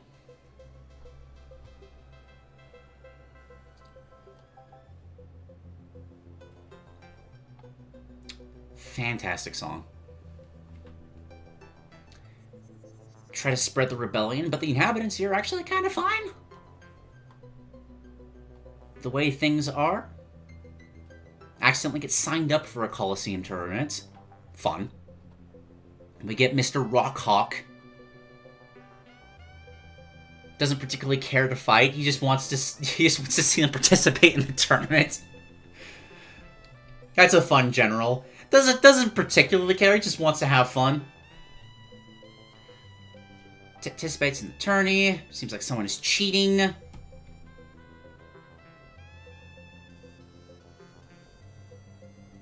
Oh, and the upbeat General Rockhawk dude is actually really sad and lonely. Aww. Pick the cat's the champion! I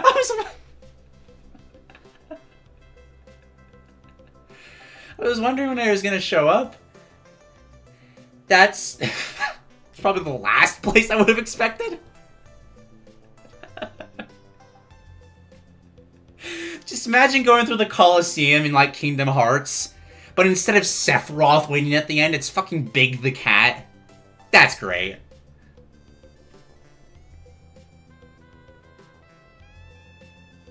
After winning the tournament, they get the fame and fortune to really rally the people to their cause.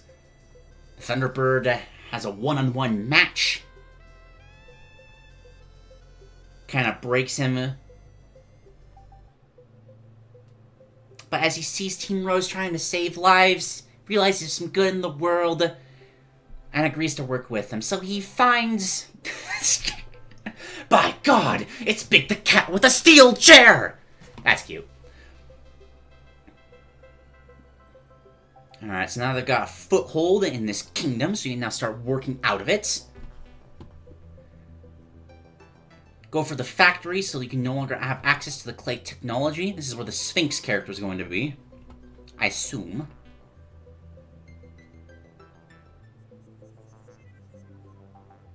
We get a dual mission of Lanolin and Whisper here. I also really appreciate it. Oh wait, no, this isn't a... I was about to say I was going to appreciate when RPGs break apart the party and actually have you follow the party that isn't with the protagonist. Same reasons I really like the Final Fantasy IX active time event system. Victor as well. From the stage of Metal Aimer invading the Terracotta army as well. Okay. Stage reveals you there to say General, and the rest of the Badniks. Big ol' heart-to-heart where the loner characters find out that they're actually loved and respected by the Final Fantasy cast here. Final Fantasy cast? What the fuck? I'm talking too much about Final Fantasy IX, I'm sorry. Party is broken up here, so you're kind of swapping between controlling them. That's what I'm talking about. If so, great. Love that. Whisper breaks down, apologizes routine for leaving, lets her girlfriend know that everything is alright, but giving her a kiss. Don't. He's right to the core of the Terracotta Factory. Stop by the... Yep, there's the Sphinx. And General's been mind-controlled. Oh, no. The Sphinx feels bad about taking away the sentient being's freedom. Kind of character that wants respect from her peers. Battle falls. Cream and her teammates manage to get through to General, make him break out of his earthen shackles. Cute. Power, friendship. And upon realizing that she's kind of... She made these friends fight, the Sphinx retreats because she feels bad. Alright. The true prophecy. So is the queen lying? Going up to the stained glass floating island stuff. Disguise themselves as pilgrims to sneak into the religious site. Big almost gives them away.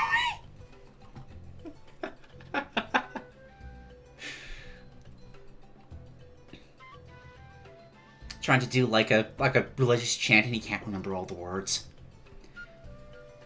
Don't want to rely on that. Finds the full unaltered prophecy. The Regulars say at the kingdom, bring about the turn of the lawmaker at a great cost. But the depiction of the heroes are clearly not Team Rose. It's Sonic, Knuckles, and Shadow.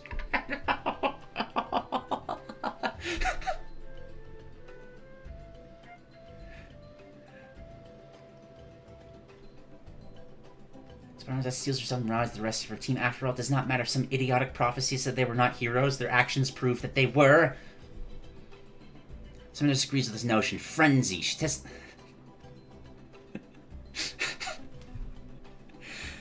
This is just kind of bringing up the moment, the Sonic Boom clip, where Amy's like talking about, will I finally break the glass ceiling and show that in this sports tournament, women can perform just as much as men, and Knuckles just out of nowhere.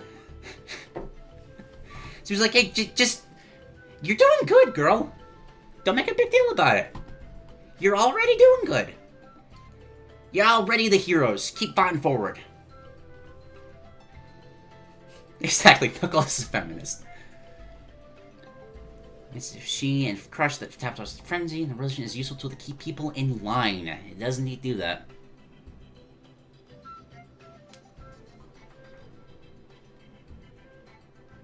You defeat Frenzy and claim her Order Amethyst. Alright, the wonders below. You got all the resources, you've taken out the various things that are controlling people. Everyone's getting ready for the final battle. Investigating entirely new landmass that has suddenly appeared at the furthermost edge of the Sapphire Sea. When our heroes get there, they discover that it is the floral forest zone. Note that during this chapter, other chunks of Amy's world will also appear on the map. For example, sorry, I just kind of got into autopilot there for a second. Sorry, it's been a long concept. I find that just happens when I've been talking about the same idea for too long, regardless of what it is. I kind of just start kind of just playing through it in my mind, but presentation-wise, just comes across as me mindlessly narrating. It's not that I'm not paying attention, it's just that my brain's just kind of disconnected from my mouth, and I'm just trying to, like, picture what's going on. Best kind of representation, subtle, not treated like... I agree with that, but I think something about that people don't talk about is that people have different interpretations of what subtle is. And that very heavily depends on what kind of environments they're used to being in.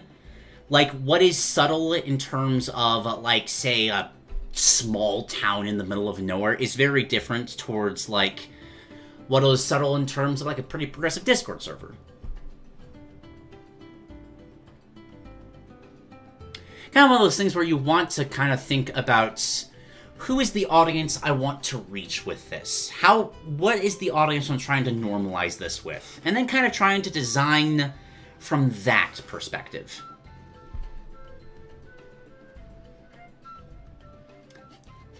That's it, yeah. And it's like one of the only smart things I've ever seen him say in that show. It just comes out of fucking nowhere. Everything else, he's just like, okay, I'm just gonna put this baby in a blender if you insist. Meathead characters are the best. Sorry, where was I?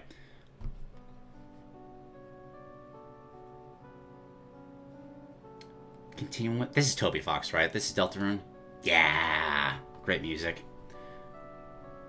Alright, preparing for the final battle. The heroes have learned they're not really the heroes, but they need to try regardless.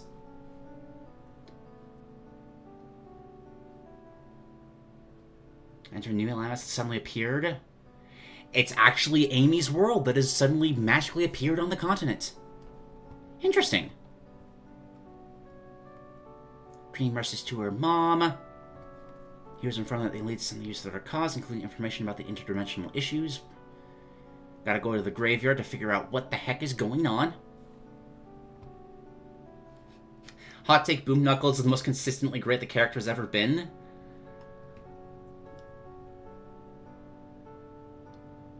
You know, I do think I would agree with that.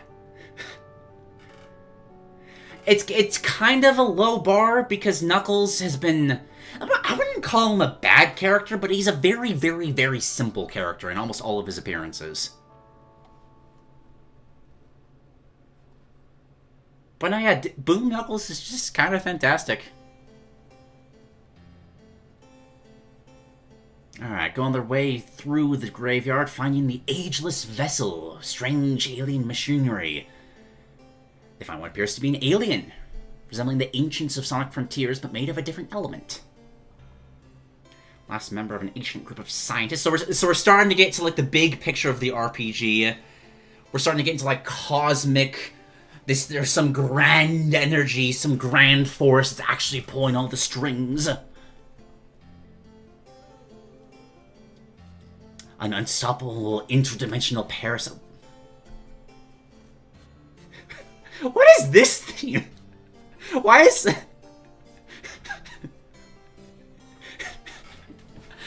I wasn't expecting the kind of amateur beatboxing in the Pokemon bridge theme? Is it this...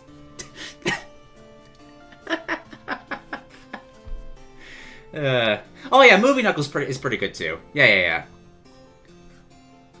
Sorry, I'm getting very distracted really easily right now. Yeah, big old alien parasites. Very scary, very bad, keep contained. I wonder what's going to happen at the end of this story.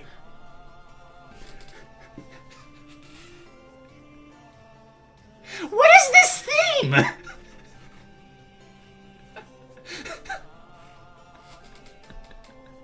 Like, it's not bad. But it keeps adding layers, and every single layer is the last thing I would expect. Alright. I'm sorry, I need to skip this. It's breaking me. Okay, sorry. We're serious. This is nearly the end of the story. Everything's about to explode.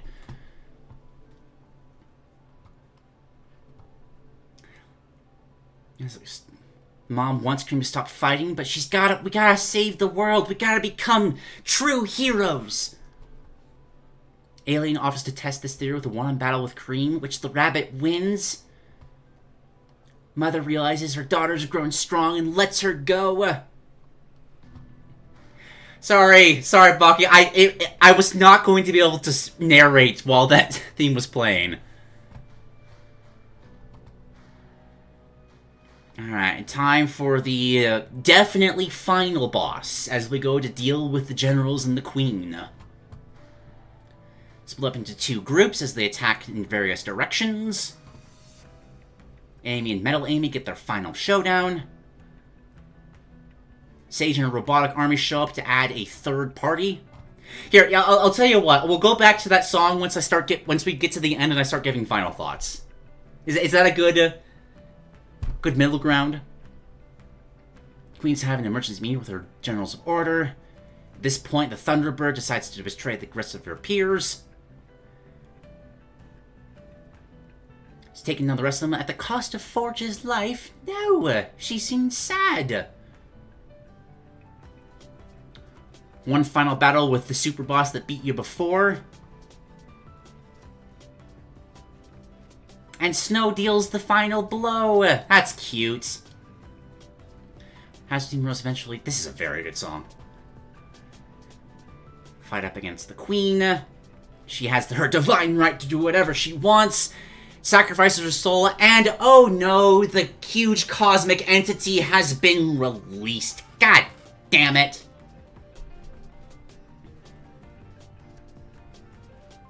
She summoned Team Rose specifically because of their supposed weakness. They haven't even battled any gods before. Have their toughest battle against the Queen, but ultimately succeed. Crest reappears, traps the team. Steals all the Order Amethysts the heroes have gathered. Summons the first lawmaker, Eldritch Angel made of crystals and feathers. Most importantly, what does Big the Cat? So picture the Colosseum, like the Hercules Colosseum in Kingdom Hearts, but instead of Sephiroth at the end as the big bad, it's Big the Cat as the champion of the Colosseum. Fantastic, 10 out of 10 choice to integrate him into the story.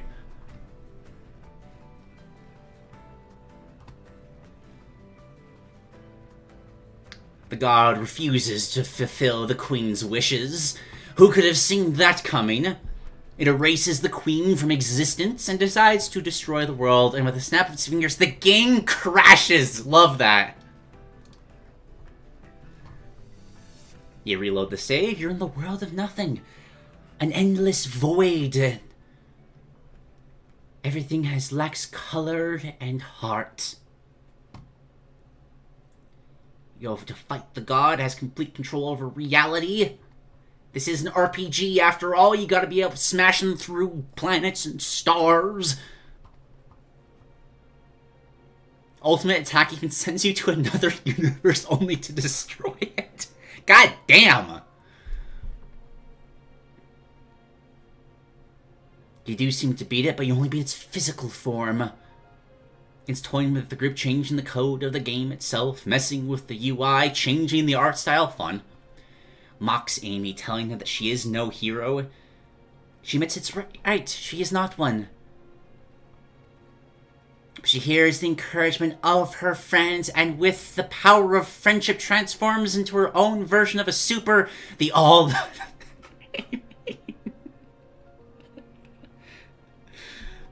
Purple quills, golden eyes, and a black dress made of plants that form 6 demonic... God damn! Very cool. The channel power of every single one of her bonds, allowing her to defeat the first lawmaker once and for all. Restores life to the people, restores the kingdom of order. Celebrate the ultimate victory. Herald the Team Rose as true heroes, and want them as the kingdom's new rulers, but they don't want to. They know things will be okay, and they go home. They help rebuild. Tangle and Whisper get together. Cream and her family hanging out with Sage and Metal, Amy. Oh, these two hanging out from a distance. Sorry, I should read. Senior Rockhawk is leading a new generation of heroes. He fixed stuff. That's cute. Big becomes an environmentalist. He was always. Six is telling people not to trust the government. Hilarious. Gallant adopts Snow. Very cute. After the credits are over, it's revealed that Amy is telling the story of this game to Sonic while on a date with him. The Blue Blur smugly says he does not believe the story. Amy does not believe the story about being sent into a kingdom in another dimension. He has the right not to believe Amy's story. She then pulls out her hammer and chases after him. You know what, to be fair, if someone was describing, like, 6 demonic angel wings killing God and restoring... I don't know if I'd believe that either. And is that actually how the Black Knight ends? That's hilarious. Cute little mirroring. I like that. That was fun. Okay. And now, as promised, we're going to go back to the absolutely bizarre... Go away, ads. We're gonna go back up to... Alright, while I'm giving final thoughts, could someone please explain to me what the hell this theme is? Is it like a Mario Odyssey kind of deal where you're collecting band members, but it's just... random... beatbox? I don't know what this... Moving on. Thank you so much for reading this overly long document. Did I make a concept that took up nearly an entire episode? A good half of one. I would love for Sonic to get a new RPG someday, no matter what form it takes. You talk to NPCs, they add different layers to the song. I figured. I love the concept. This is just a... It's interesting hearing this attempted with a...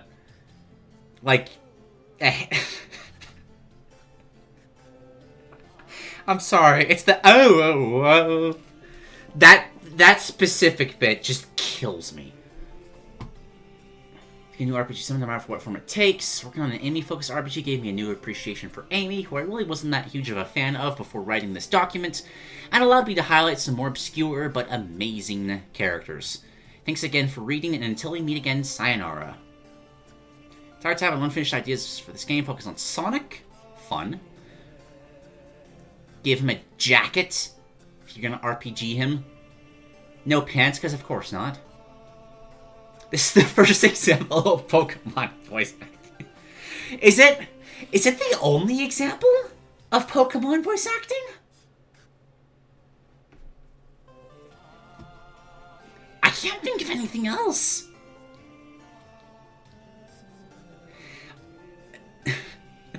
They never taught this. They never really tried, to be fair.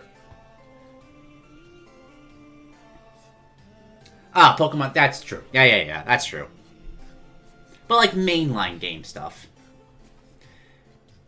Smaller ideas, superhero related stuff, and even an original project or two.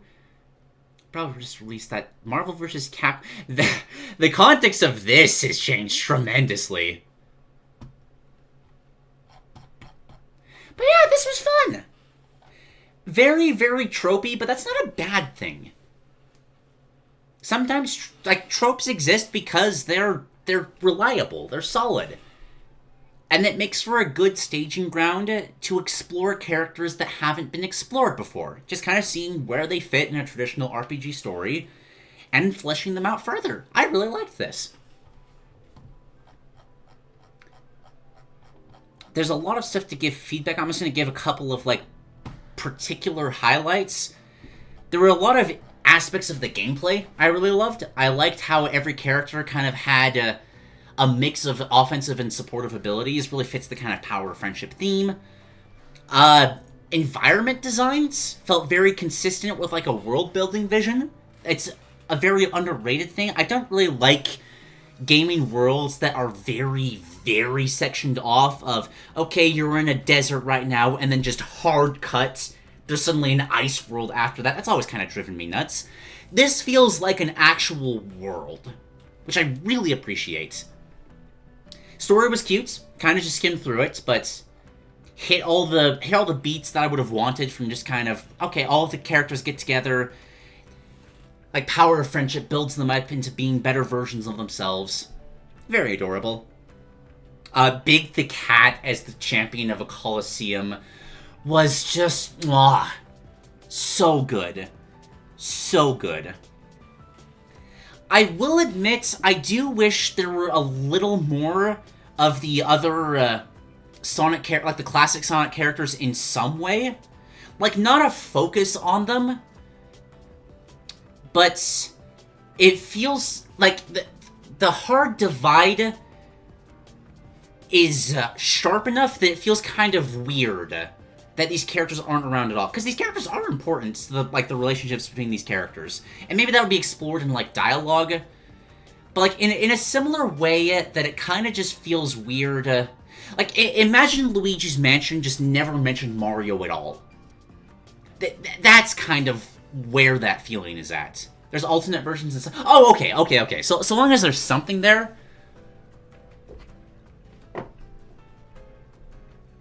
I've seen spin-offs that focus so much on the character they're spinning off of that it almost disconnects from the rest of the franchise entirely. But if there's stuff like that I rescind that bit of feedback. Anything else? Artwork was adorable. Loved the artwork. Oh yeah, this seems like a cute game. Well done, Good Witch Kirby. Oh, also, maybe one of the most that's a tall order, and I don't know if I can like say that as a pinnacle, but like top 10 playlists for a concept idea, I think. Just banger after banger after banger after banger. Well done. Alright. Let's get this highlighted. Move it up to the top of the document. Shoo! Whose concept is next? Good question. I have one more in the thumbnail, but let's do one more in between. Is there anybody who is here that wants me to cover their concepts? I'm gonna get some water real quick, too.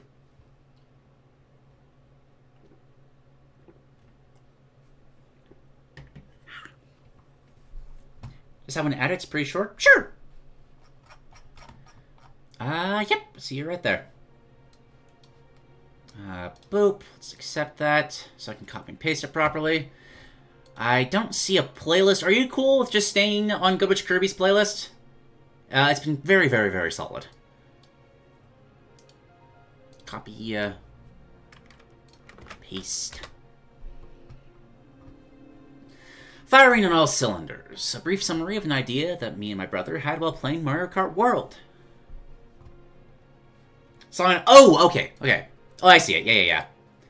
Boop. Boop. Let's make sure that starts playing. There we go. The idea is great. Oh, this song! I love this song! My idea is that I was playing Mario Kart with my brother and was thinking about what a different Double Dash type version of a racing game would be like. Ironically, I've never played Double Dash, and with everyone talking about it over the years, I was thinking about how more two-player driving could work in a racing game. Then this idea came along. Maybe you don't know of this old Flash game I played growing up, but it was a game where you were Donkey Man Blacksmith and made swords for pig soldiers to fight monsters, with the gameplay itself very Papa's Pizzeria-esque. Okay. With several minigames to slowly make the sword, pouring the metal, hammering out dents, stuff like that. I love the process of making the sword, but was kind of let down that the actual combat was just you watching them fight like an auto runner. No inputs, just how long the swords would last that day. I wish you could actually fight with your weapons. So, this is a game idea based off of that. You have my attention. I can't quite picture how this is going to combine together. Co-op racing game set in a okay. A Mad Max-type world with giant cars barely held together with welded metal and screws racing on dunes. One player drives the vehicle itself in a standard crazy racing game type of deal, and another is inside the car managing the internals. Jack Smith is apparently what this Flash game is called. A standard crazy racing, and the other is inside the car You're... So one person is driving, and the other is desperately trying to make sure the car doesn't fall apart. That's kind of brilliant, actually. Oh, what's that game called? It's a 4-player game on Steam where you're flying around in airships and you have to kind of balance between, like, fighting off other airships and repairing this. Like, FTL is like this as well. FTL is a much better comparison. Guns of Icarus is what I'm thinking of. I think that's what it's called. But, like, sold in a paragraph. This is an amazing idea. Cool ideas we'd have is how you would add interactions in depth. Is stuff like the mechanic asking the driver to grab specific items off. Yo, you need to grab, like, specific items? So it's not just the mechanic trying to help the driver. It goes both ways, and you have to really work together like that. Oh my gosh! Oh, that's so good! Yelling, I need more coal to power the engine, and the driver has to swerve off-road to get it. Or the driver not being able to catch up near the end of the race and telling the mechanic to burn all the fuel at once to power through the last stretch and barely win first place. Oh my gosh, this is amazing! Gameplay loop would be all about both players communicating what they need without being able to see each other's point of view. The driver has to keep the car held together by not crashing and hitting other cars, and the mechanic has to keep the car moving at the right speeds and not losing major parts or breaking things. Bro also liked this idea and said it had potential. I think it would be a very hectic type of game with lots of high-stakes moments. What do you all think? See, sometimes some of the best concepts come from these single-page ideas. I would love something like this as, like, a revisiting of... I don't know if I'd want it for Mario Kart, but, like, if you ever explore, like, a Donkey Kong racing game again, I think this would fit really well for something like that.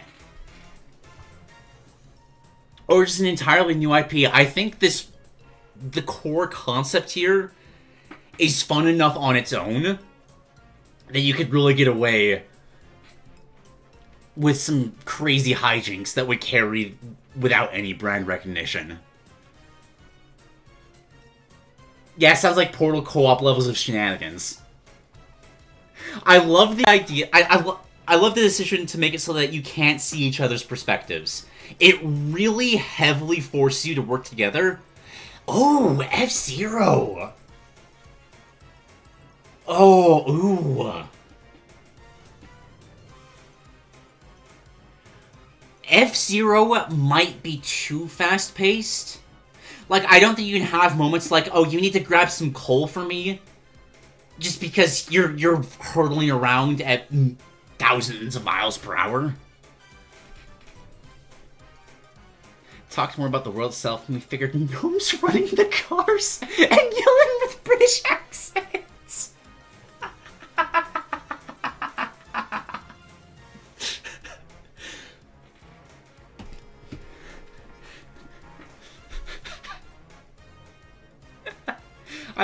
Yo! Make this a Deep Rock Galactic spin-off. Like, it can still be gnomes, but bring in that kind of aesthetic, that kind of world building. Oh, god damn it, I didn't update the author. You're right. It's a bit late now. But yeah, this was Spud.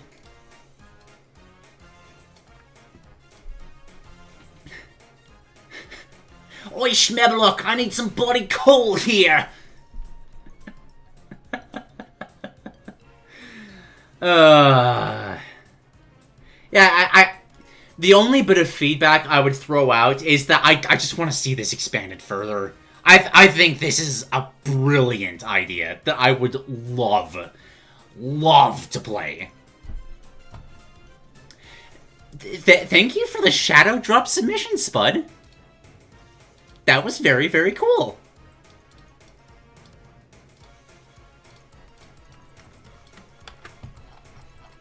Yeah, message to everyone out there. You don't gotta toss out grand documents like everyone does.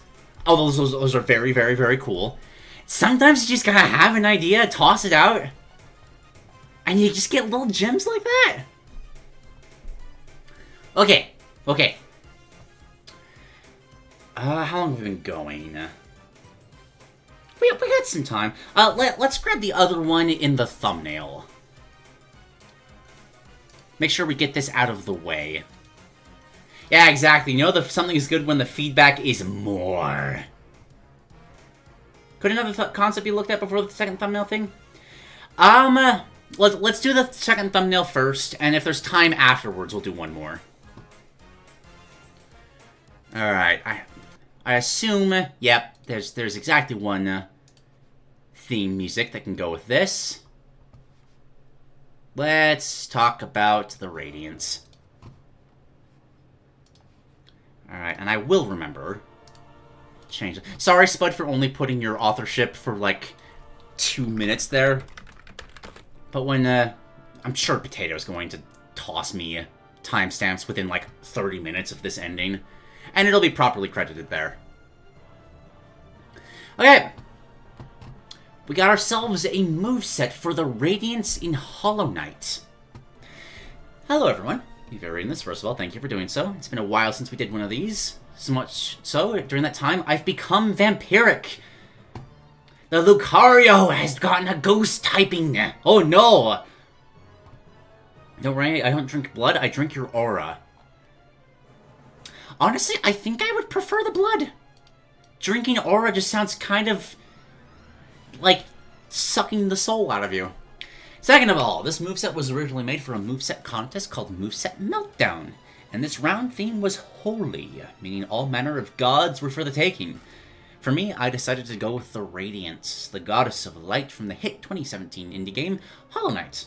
Leader of the Moth Tribe, Pale King. I'm gonna skip over the backstory. I'm sure everybody here knows about Hollow Knight and the Radiance and all that. The infection of light, kind of swapping the traditional, like, light and dark, good and evil. It's a big old moth that has a lot of super crazy light-based attacks.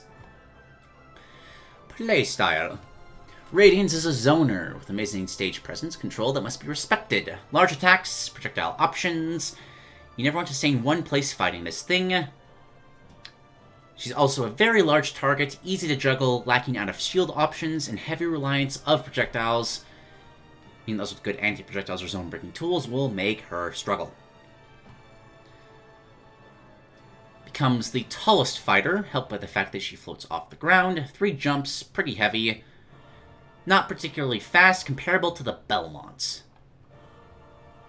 Mechanic. Infected Influence.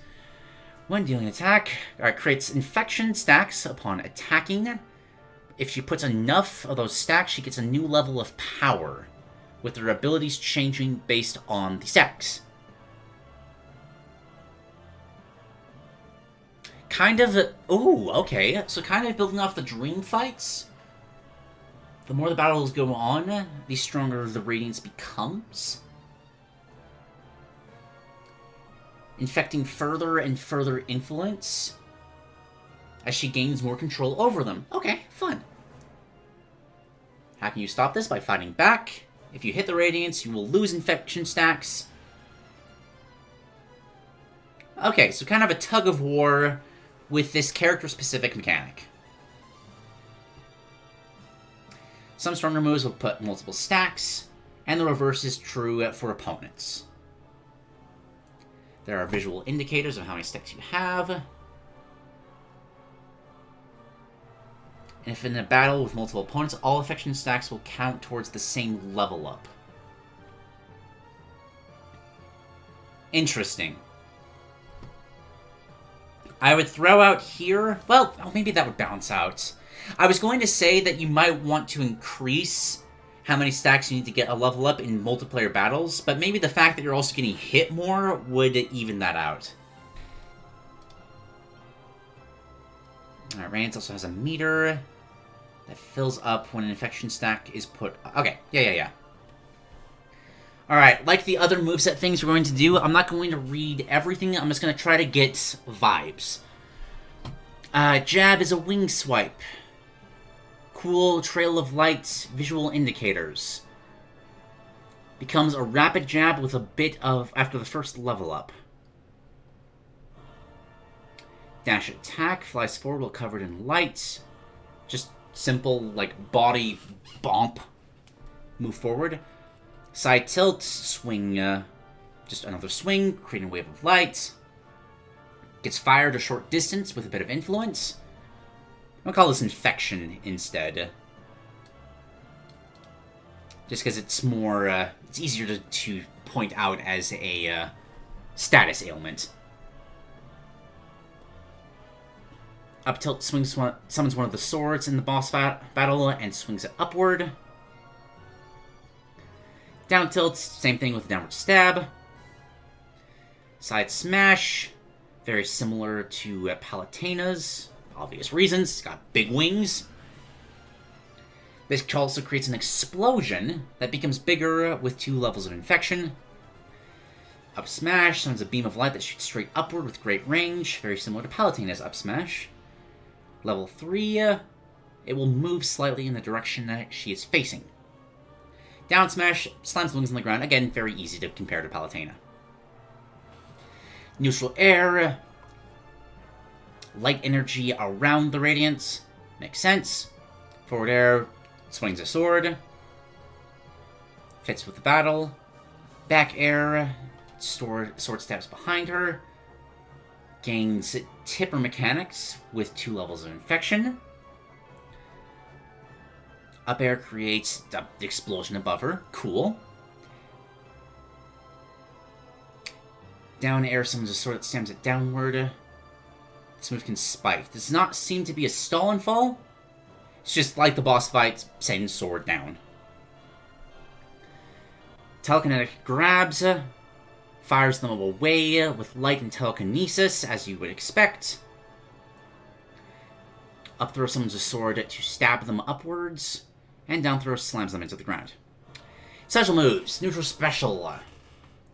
Changes based on how much you charge it and how much influence you have.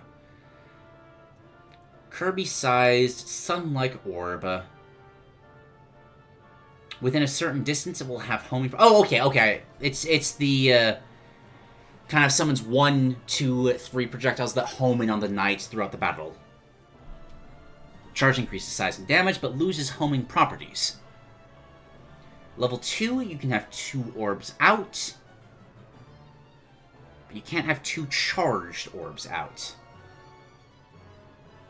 At level 3, it gains an additional charge move that has a high damaging laser, like at the end of the boss fight when you're kind of climbing to deal the final blow. But that is hard to get to because you have to really work for level 3 of infection there. Also, charging up a full laser leaves you a sitting duck. Side special, Swords of Bright. Summons a sword and fires it forward as a fast projectile. Good for pressure. Level 1, they get multi-hitting. At level 2, you can summon 7 swords to create a circle at the location she pressed the button. After a moment, they will all fire off in the direction they are facing at the same time. So a spreading sort of projectile. They only have single-hit properties, but obviously a very scary stage control tool because you got an omnidirectional projectile. They can only do damage once they fire off, and the opponent can destroy them before they fire off. Okay. Our special is a teleport. Yep, it kind of has to be. And at level 2 infection influence, she can appear in a teleporting explosion of light. Down special radiant spikes. Oh, this is the creating like floor is lava kind of deal. Okay. Small area in front or below if she's in the air will start to glow. Press again and the area of light will have spikes rise from it. Do a lot of damage to fighters or shields. But if the opponent can time a downwards attack like a down air onto the spikes, then the opponent... You let everybody pogo stick off of them if you down air into them.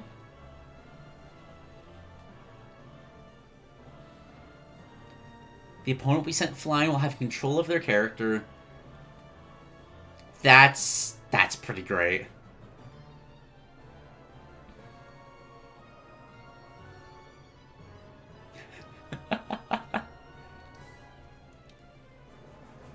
Yes, it's a huge downside, but like imagine doing that on ledge while somebody's trying to get up. You essentially force them to either jump up or take a lot of damage. Like that has uses. That's still not a bad thing. It just can also be exploited to the Radiance's detriment. Okay. Level 1 influence, the spikes linger. Touching the top of them will hurt opponents. Doesn't do as much damage, but additional stage control is additional to stage control. Also make them disappear again with down B. So it's not like you're locked into, oh no, I just gave my opponent a valuable tool. Like, you can get rid of them. It's just that if you don't think something through, you could accidentally give your opponents a way to style on you. Final Smash, Absolute Radiance. Teleport into the background, growing big. She uses a bunch of different attacks from her boss fights. This is a very easy thing to picture. Projectile sorts from the sides, big ol' blasts in multiple directions. All of the damage. After she returns normal and goes back to the stage. Costumes. Default white. Orange infection. Blue to lifeblood. Red is a hornet reference. Dark green. Got a void coloration, which is quite ironic. Purple and golden yellow. For taunts, you gotta look at the camera with shining eyes. Got a bit of a Swords Dance-esque pointing upward above her. And a simple wing spread. Victory animation. The camera looks at the sky to show what looks like the sun, only for it to be revealed to be the Radiance. One of the coolest boss intros, just in general. You just challenge the sun to a duel.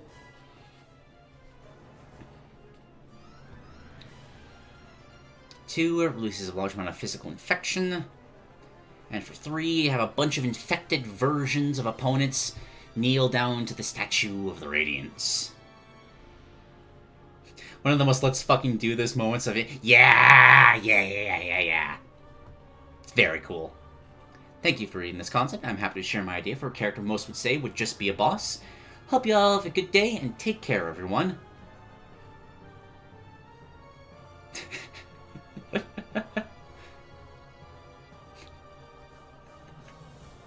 So you know what? I'll join in too.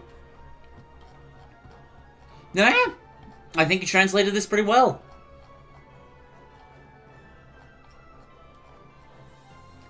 It is a very over-the-top kind of boss fight that I can see why people would consider it more fitting for just a boss fight. But at the same time, it's got enough variety and the kind of connections it brings from other parts of Hollow Knight. But there's more than enough to make a good character out of that. And you still respect the sheer shock and awe of what this character brings with the Final Smash, and just how cool. Like, so long as you still kept a good, like, the impact sound effects when you get hit by heavy attacks in Hollow Knight, I think this would be pretty good. Well done, Dylan. Thank you for sharing.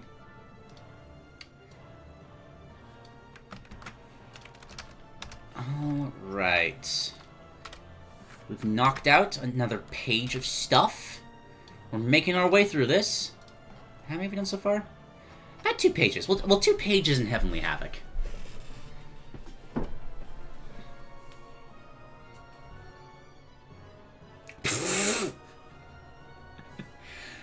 I love that idea, Spud.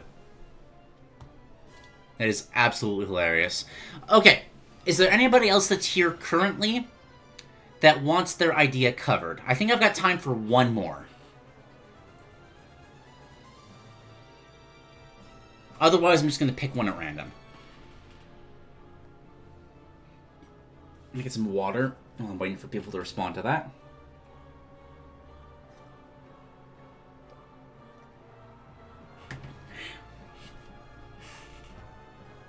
Not sure EC is here.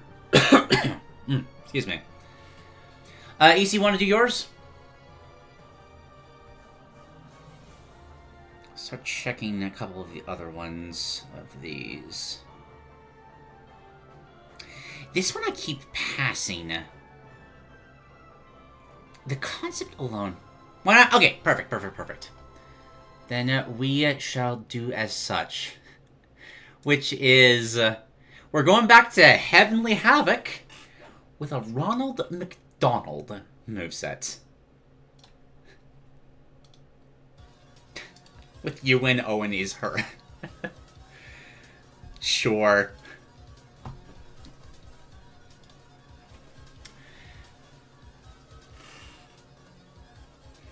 Greetings, my fellow peasants. It's EC here. I hope you're all doing well.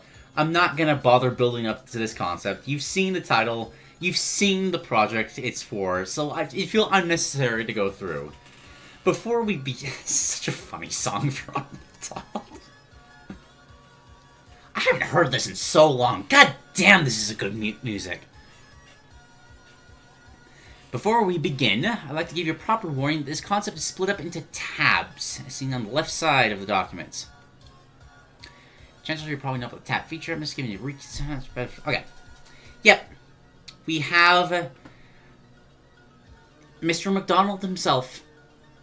He's in Heavenly Havoc, alongside Zeus, Jesus, Aztec gods. Why not? He's the god of American past. You know, if we go with like the fantastical rules of gods have as much power as the people that currently believe in them, Ronald McDonald's up there. He's definitely up there.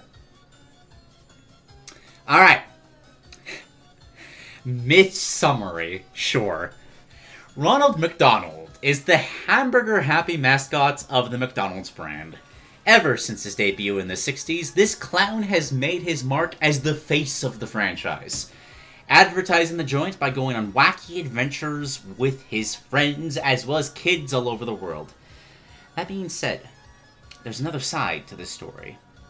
As I'm sure you all know, the internet is full of jokers, and one day, a certain comedian by the name of Kishio, no idea if I'm saying that right, decided to include this clown as part of their routine with Mugen as the metaphorical stage. For those that don't know, Mugen is a freeware 2D fighting game engine allowing people to make content for it, characters included. Thousands of fighters, whether original or from pre-existing IPs, have been created with this engine. Ronald has become one of the engine's most recognizable characters, spawned, potentially due to how much of a menace he is. Kishio's take on the character has an infamously brutal AI, not helped by how some of his palettes can amp up the difficulty, including the Donald Corpse, which features several CPU clones of Ronald on screen, or Dark Donald, a version of Ronald with a whole host of buffs, making him downright cheap. Not to mention the many edits of the original character that make him deliberately OP as well. Since then, this fighting game terrorizer version of the beloved mascot has made appearances in other games, such as fellow fighting game Rivals of Aether and that Friday Night Funkin', because why not? Naturally, when he got word of another tournament, this time involving all-powerful deities, he was all too eager to take part. Now let's see how the champion of the Golden Arch stacks up when he joins Heavenly Havoc. Isn't McDonald's trying to wipe his face from the camp company? You know, I haven't seen him, like, in any McDonald's branding in so long. You might be right. Which, if so, what a shame. Corporate brands are just slowly blending together to become more and more soulless. True to his original Mugen kit, Ronald is a rushdown character, with pretty quick normals, especially his light attacks, allowing him to string moves together quite easily. Specials further helping his combo game. It is further emphasized by his mechanic in the form of a separate meter on top of the MP bar that fills up when dealing damage and decreases if he's being too passive. So you gotta rush people down with this dude. Moving on to downside, it's fairly light, able to be KO'd easier than most fighters, plus he can be vulnerable to getting zoned out. When he's trying to do the same thing, it might, man. Watch it just be two, like, hourglasses, kind of symbolizing what the braids used to be, but Wendy herself is just gone. It's just a W with two braids coming off of it. But it's like super minimalistic braids, so you can barely even tell that they're braids. Really weird a Grimace got... Oh yeah, right, wasn't the Grimace Shake thing a whole... Sorry, I was about to say, I'm sorry we're talking about, like, fast food brands, but that's literally the point of the concept. Light attacks. Simple punches and kicks carried over from the Mugen moveset. I love the zombie-esque just posture. Side kick that is quick but very spammable. Forward dashing forwards with an uppercut. Slightly multi-hit in the process. Crouching has him leap up with a sweeping kick above his head. Interesting. Hang on. There's a showman-like pose.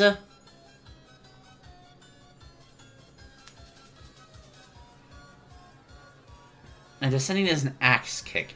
So does he not have a light option to hit people, like, that can go really flat on the ground? That'd be kind of an interesting weakness for a character like this to have.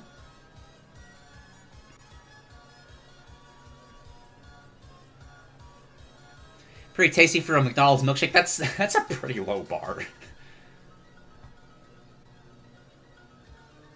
Oh no, yeah, Connor, you could do all 5 of them, honestly. God forbid franchises have basic marketing efforts, right? There is an appeal to minimalistic branding. I'm not going to deny that. I have seen things, and I see them just like, oh, that's so clever. Like, where I live, there's a brand called Apollo Burger that is just a simple flame, kind of, you know, it's charbroiled burgers, but it's kind of presented in such a way that's both an A and a B. And I look at them like, okay, yeah, no, yeah, that's kind of clever. I like that. But there's also charm to, like, mascots and over-the-top presentations. Make me feel like I'm in a party instead of just this soulless, simplest appeal to my attention because everything is just a constant barrage on the stimulus. Exactly. Sorry. Anyway, mediums. I make use of food items used in McDonald's expensive menu. Alright, standing medium pulls out an oversized fry out of hammer space and swings it from high to low. Only a single hit move that knocks opponents at a low angle.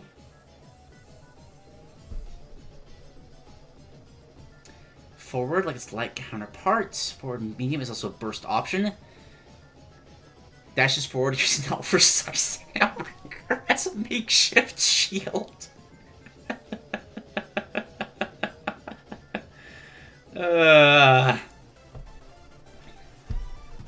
go ahead and smack people with a Big Mac. And that burger's powerful, man. Gives him armor as he does so. Crouching takes out an apple bomb for slamming it down in front of him. Afterwards, the apple explodes, launching both Ronald and the opponent upwards so they get caught in the blast. Does take a bit of recoil damage, but it's good for... It's a better trade-off for knocking people away. And it gives him a tool for hitting people ducking. Okay. Air draws a golden letter M. There's a flash of light in the form of the McDonald's golden arch appears around him. Sorry, I'm just picturing the sorts of over-the-top visual effects that we've seen in the other Heavenly Havoc concepts. Like the Aztec god having swirls of galaxy on his attacks, Jesus descending from the heavens. And now you've just got Ronald McDonald having golden holy arches appearing behind him. Descending, holds up a big slice of American cheese and slams it down like a steel chair. Stall and fall where opponents get stuck by the cheese.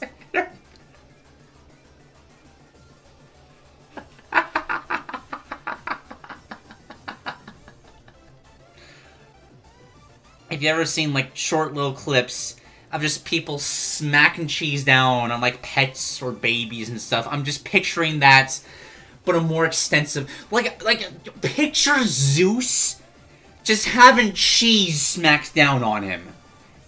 And getting stuck in it.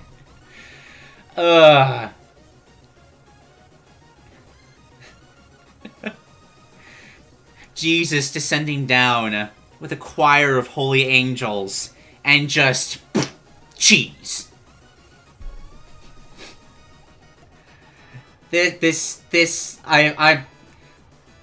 concept's going to be a staple of this series. It's just gonna keep growing. I'm so happy. BC, you're a legend for introducing us to Heavenly Havoc. Allowing for the rider light to escape the cheese, with the difficulty of which increasing based on the current percentage, of course. Ronald will still follow through with the move. Once he hits the ground and put in the end-like state, if the opponent is still on the cheese, they get pinned to the... It's a bury! Variety of follow-up options depending on how long the opponent was stuck into the cheese and how much they mash. You can use this offstage quite literally cheese opponents! You're literally cheesing opponents! This is so stupid! If this move doesn't hit anyone at all, makes contact with the ground, makes a trap on the... It's a cheese trap on the ground. And theoretically, you can have as many cheese slices on the stage as possible, but they all despawn after only a few seconds, or once they hit an opponent. Heavy attacks. I'll have Ronald summon a JoJo stand behind him, which essentially look like a muscular, humanoid version of the Happy Meal box with a yellow McDonald's hat and apron. And this name would absolutely be I'm Loving It. For the attack itself, delivers a flurry of punishes forward, multi-hitting damage, Ronald dealing the last final haymaker to send people flying. Forward, runs forward, charging up an energy ball in his palm with the help of his stand as he does so. Stops and thrusts the palm forward for a 2-hit attack. Hold down the attack button to have him continually running. Only doing the arm thrust when the button is let go or he reaches the edge of the platform. Bit of end lag to make it punishable. Cherry on top, give him a deep Japanese voice. Crouching. That's what looks like a McDonald's straw to burst. I was about to just say, oh, it's Power Geyser and skip over it. But, no. Oh my god! causing what looks like a McDonald straw to burst out of the ground in front of him, but this is just the weak first hit, as a geyser of Coca-Cola spews out of the ground, dealing great damage and knockback to opponents hit by it. So, in the left corner, you have this Aztec god grabbing the earth in front of him and throwing out a platform of earth in front of him. But in the other corner, you have Ronald McDonald punching the ground and spewing Coca-Cola to meet him in kind. And these are of equal strength. We're not even on the special moves yet. This is just the heavy attacks. Right? Yes, this is just the heavy attacks. Air grabs a golden arch-shaped electric guitar and plays a power chord, releasing lasers that, with the help of the stand, vertically rotate around Ronald, dealing multi-hit damage to opponents before launching them outwards. Sure.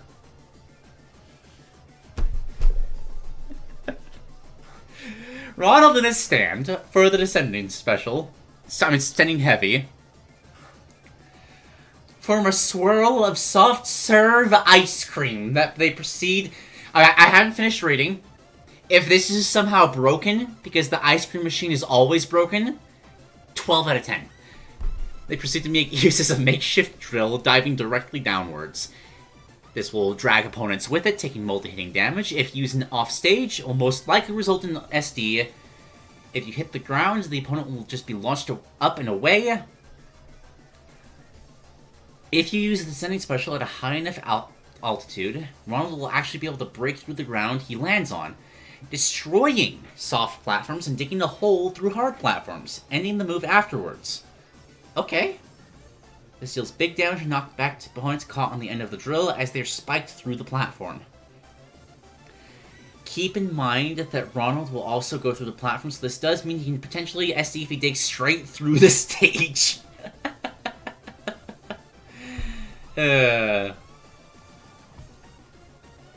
Grab, throw, try some fries.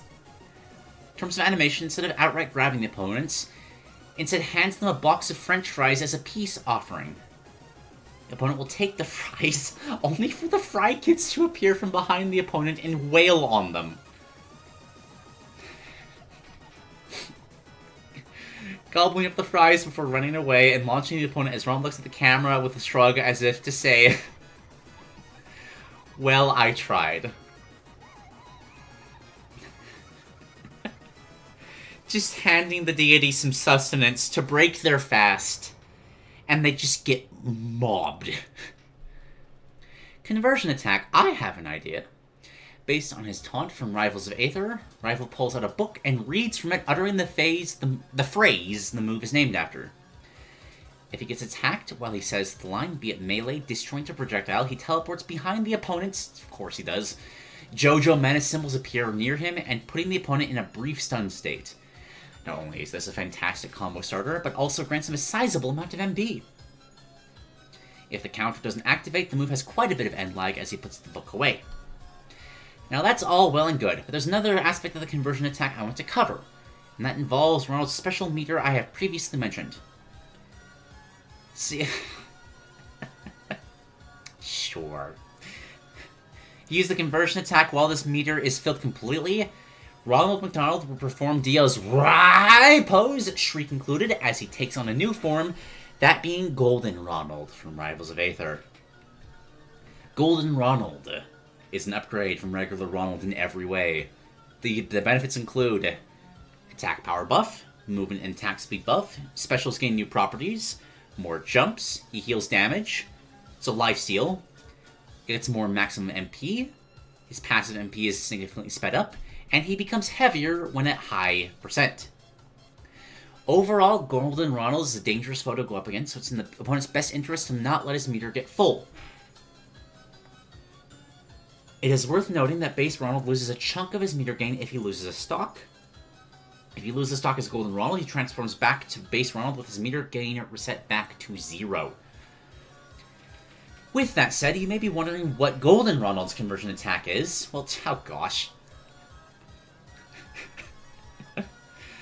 Pretty much the same except for 2 changes. Doesn't gain any MP given that he's already getting more than enough passively. Second, Not only does he teleport behind the opponent, but he also briefly stops time, rendering them incapable of moving for a few seconds. As such, he can follow up with practically anything, but the opponent doesn't get launched until Time Stop wears off. Time Stop also affects any moving elements of the stage itself. Specials. He calls upon his friends. We have another power of friendship. Now on to specials. Ronald's standing special has him call upon one of 3 characters to assist him. Each has a different effect, but the ultimate goal is that they help Ronald get in or on the way... Sorry, they get in on the opponents easier in their own ways. Cycle between every use, like Sora's neutral special. You can have all of them on stage at once, but they can have 2 of the same. Grimace. Originally appearing as a monster with a penchant for stealing milkshakes and soft drinks, he has since mellowed. Upon being summoned, Grimace just walks forwards at a slow pace, slurping up a Grimace shake without a care in the world. He essentially acts as a wall. Opponents can't go through him, and he'll tank any attack regardless of how powerful it is. So just screw your zoning potential. Grimace is a big fat bastard who's going to break all your projectiles. Zeus' Thunderbolt? Who cares? And Ronald's attacks can pass through Grimace no problem. The Hamburglar. This turn, however, he doesn't mind stealing something else to help his pal. Hamburglar will run forward when summoned, carrying a massive burlap sack behind him. If any projectiles or traps come his way, he'll immediately pocket them, nullifying them as a whole. While he can't be hurt, he also can't wall out opponents like Grimace, leaving Ronald open to melee or disjointed attacks. He is much faster, though, to hopefully make up for it. If he passes through the opponent, he'll quickly pickpocket some MP from them, which grants it to Ronald in the process. Okay. Place a small cancelable animation where the opponent rummages through their clothes, or lack thereof, depending on the character, before turning around and yelling at the Hamburger as he gets away. If the opponent has no MP, Hamburger will steal health from them. Interesting. And then Birdie, final friend that Ronald can summon through a special, is when he may quite literally come out of her shell, that being Birdie the early bird. Upon being summoned, Birdie soars into the air, carrying Ronald with her talons as she does so, then flies across the stage with him. Birdie cannot prevent any attacks, but given how high they go above the stage, it might just help the opponent avoid the opponent's onslaught for the time being. Also can't be hurt, and you can use your air normals while being carried by Birdie. Any other options will cancel the flight. Okay. When golden, they also get golden forms, sure. Super Saiyan Grimace.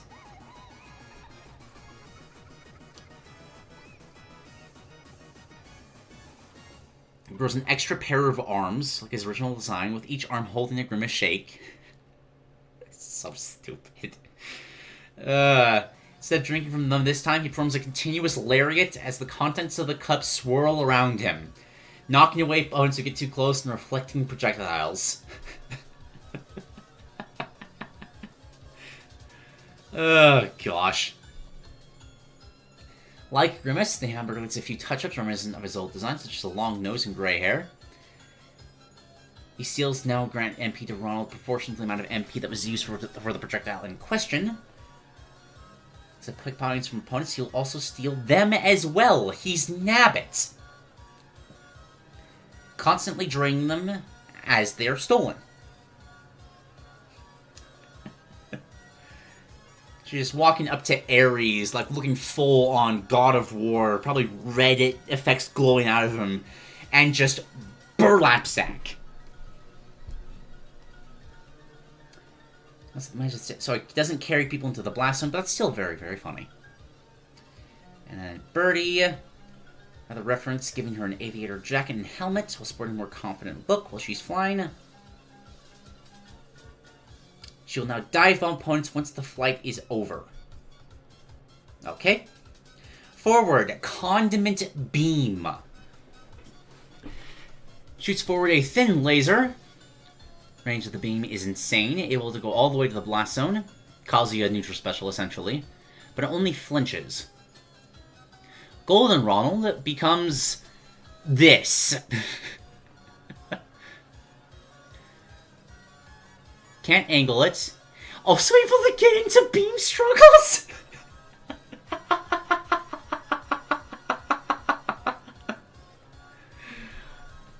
That's pretty great.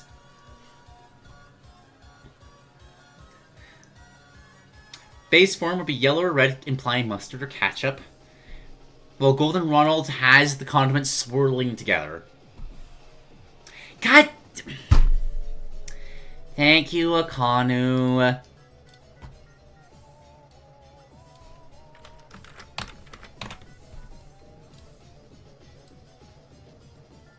There we go. I will also share the document. Sorry. Alright, crouching. Ronald clone. Creates clones that follow behind Ronald, and whenever he doesn't attack, the clone will do the same a few frames later. Does not work with grabs, but you're essentially summoning Ice Climber copies of yourselves. Can use specials, but they have to pay the MP cost as well. Which is why his golden form doubles his mana pool. He needs to. So he can have multiple clones. They do count as additional hurt boxes, and despawn after receiving a set amount of damage. Quick clarifying question. Does that mean that Ronald takes, like, OG Ronald takes damage that the clones use? But the clones take? That'd be an interesting way of balancing this. For Golden Ronald's take on the move, the clones don't appear and follow behind him, but instead behind the opponent. Still attacking when Ronald attacks. This makes the clones trickier to hit, on top of giving Ronald potential nude combo routes by pinballing the opponent between himself and his clone. Cool. I'd say yes. Okay. I was going to say, like, being able to double chair yourself is pretty insane in a platform fighter, but if you can take more damage by doing so, I think that's... It's crazy, but it's crazy in a way that the highs and lows balance out. Oh yeah, I should just keep reading. Clothes vanish after a set amount of time. Okay. Heir, deaf to all, but the Ronald. Figured I need one big fuck it we ball option for one of the specials. Remains suspended in the air, renewing his signature Ran-Ran-Ru gesture. It's a great many energy orbs around him in a circular pattern before firing them in any direction. While the orbs don't cover the entire screen, this is a very dangerous move, as getting hit by one orb will likely lead you to getting hit by several more. Also shreds shields. You can also go through solid structures, naturally quite powerful move, but has quite a bit of startup. In a rare instance of Golden Form special costing less than base forms, Golden Ronald instead fires thinner energy bullets in a circular pattern. Easier to avoid on paper, but instead of going into end lag right away, you can fire another interval of bullets, and in between those intervals, you can move around the screen to fire in freeform flight. Ew! Terrifying. Base Ronald's projectiles for BBQ sauce, while Golden Dart spicy buffalo. I was about to say, as much as I love this, I was gonna be like, oh, but it's just energy orbs? I wish this was Nope, the condiments are right there. We're sticking to the Heavenly Havoc trend of having visual effects that perfectly fit their characters. Yeah, exactly. If everyone's OP, nobody is. Descending the Big Mac Crush. It's the DO4.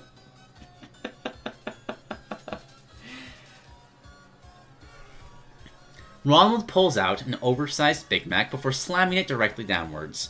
Stall and fall, meteor smashing. Cannot cancel until it either hits the ground or the blast zone. Also has a bit of end lag.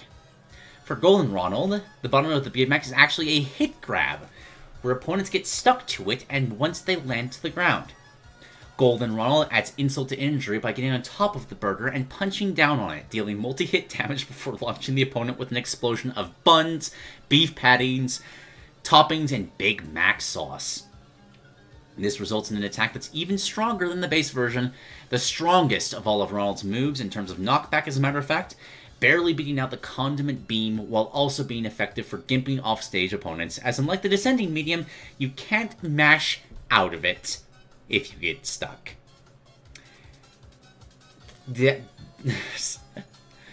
Movement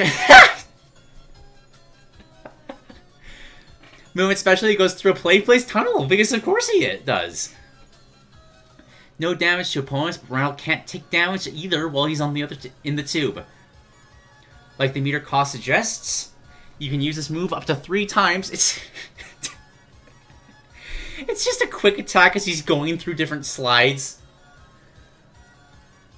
As he's going through one tunnel, he can angle the special and another direction, cause an extension of the tunnel to appear in the direction you angled in as Ronald goes through that as well. Got some weird mouse trap setups here. Completely static shock. The golden version is less for recovery and more for offense. Goes through the place tunnel again, but it quickly converts into some sort of makeshift cannon, firing Ronald out in the direction the tunnel is facing. Deals good damage and great knockback to opponents' hits. Colorful balls from the ball pit also get launched out of the cannon as splash damage. Apart from the lack of the static shock, which I can see you agreeing with, EC, this is beautiful, glorious chaos. I feel like we're just at the start of something amazing here. With just seeing how people take the sort of over-the-top design of Heavenly Havoc and just translate goofy ideas into it.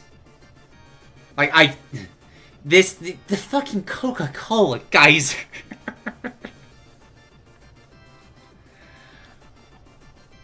I love all of this. I love every single piece of this. Do you want to check out the extra stuff? Was there extra stuff at the bottom? I'm kind of curious. Oh, tabs. Right. I remember how those work. Yeah, sure. Why not? Got McDonald land.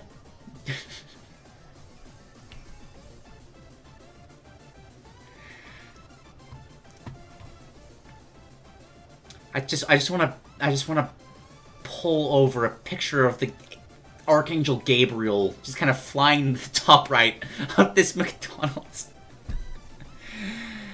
Oh gosh. Yep. There's a dock leading to Filet-O-Fish Lake. It behaves like water. So the Baron can poison it with wine. Jesus can turn it into wine.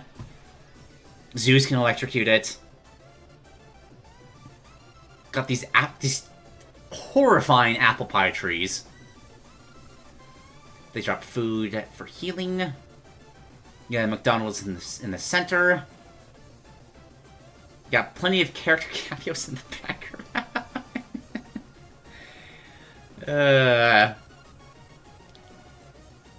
If he's not in the match, you can also see Ronald and his friends playing cards on a table outside the McDonald's.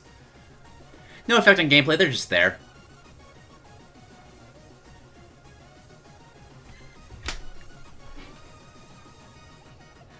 Alright, so this is getting...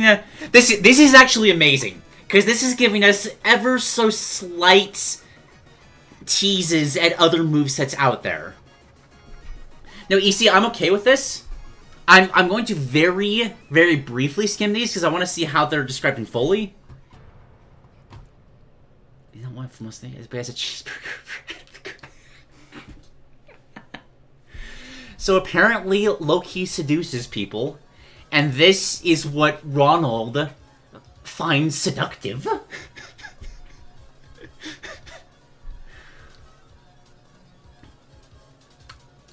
Lost loved one is Donald Girl. Sure. Open presents from Santa Claus is a McNugget Buddy toy. Punishment time from Grilla.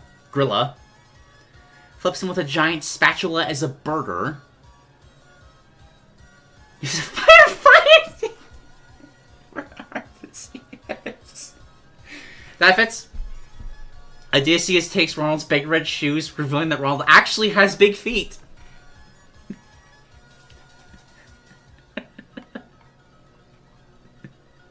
Nah, it's just a gorilla. Do you want to fight one gorilla-sized Ronald, or... no.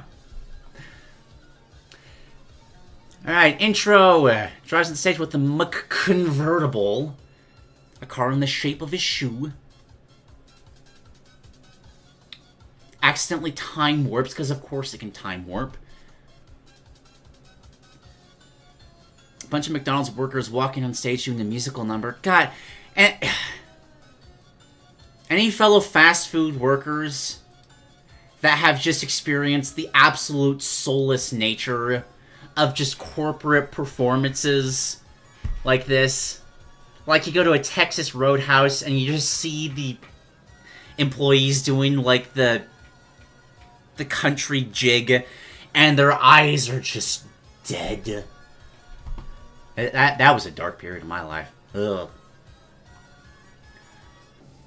Welcome, Ronald, and then Ronald bursts through the banner. Cute. And then the McDonald tree can also open up as Ronald walks out to face his opponent. If it takes place on McDonald Land, you'll emerge from the tunnel conducting a McDonald Land Express. Hope they got paid well? They don't. Nope. It's fast food. Never happens. Except for In-N-Out. In-N-Out's not bad. If you're gonna work fast food, work at an In-N-Out. For a taunt, single dumbbell made out of hamburgers and starts doing a set with it.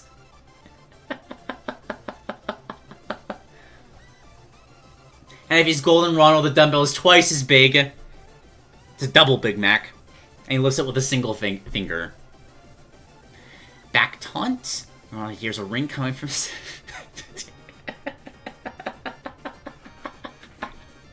Just gets on a phone call with Wendy.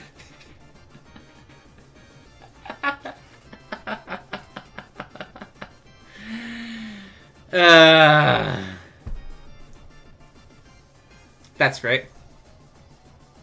Appears to be making a snarky comment like she usually does on Twitter, and Ronald just looks annoyed and hangs up. Golden Ronald will just break the phone. Up taunt, does a little shuffle dance. Golden Ronald will do it at blinding speeds.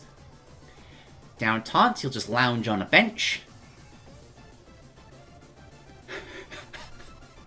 A neat little Easter egg with this one is that his opponent can press down taunt near the bench to sit alongside Ronald and smile at the camera, causing the game to automatically take a screenshot. And I am just immediately picturing a screenshot of a Fox News story. It was just the reporter sitting there talking about the destruction of traditional values with a picture of Jesus and Ronald McDonald just smiling at the camera in the middle of Ragnarok or some super hellish environment from mythology. My heart has been warmed. That's brilliant. I saw the bench and I saw the empty space there and I was just thinking, please, dear God, let the other gods be able to sit there. And they can. I'm not sure how you'd get, like, Quetzalcoatl to sit there next to him. Maybe he just kind of twirls around the bench and just rests his head on it. I don't know. Victory! Celebrates with his friends, doing a picnic full of hamburgers and fries and shakes. For the special victory, if you win as Golden Ronald, he ascends into the air, with his arms crossed, facing away from the camera. He then snaps his fingers, bringing about a starry night sky with constellations of himself and his friends. He also creates a moonbeam as a makeshift bench for him, Grimace, Hamburglar, and Birdie to sit on as they enjoy their food. On a side note, you can see cameo appearances from other McDonald's characters in the background, such as Cosmic? Flying through the Cosm Sea? I have no idea. Flying through on his saucer, and Mac tonight playing a piano on a cloud. Arcade mode doesn't have any initial stakes. Yes! I was so hoping to see people start... Wow, English, come back to me. To see how people would write, like, arcade endings for these characters. Just showed up to have a good time. He's somewhat of an underdog in the context of Heavenly Havoc. He's going up against literal gods, after all. It's only natural that a lot of his opponents would underestimate or even mock the clown for daring to show up. Tiamat would be no exception, seeing him as nothing more than a joke. Once you've beaten her and proven yourself a worthy combatant, Fimbulvinter kicks off as per usual, while Tiamat fills a confused Ronald onto what's going on. Fearing what might happen to not only himself and his friends, but all the kids around the world. Oh no! Ronald steps up to try and stop Chaos Conph's scheme. But not before giving Tiamat a penalty. He just uses the down heavy attack, a giant straw pops up. And then this thing will pop up Tiamat really quickly just so people can visualize. And we just have this dragon goddess who's like, oh, and just starts slurping up the Coca-Cola.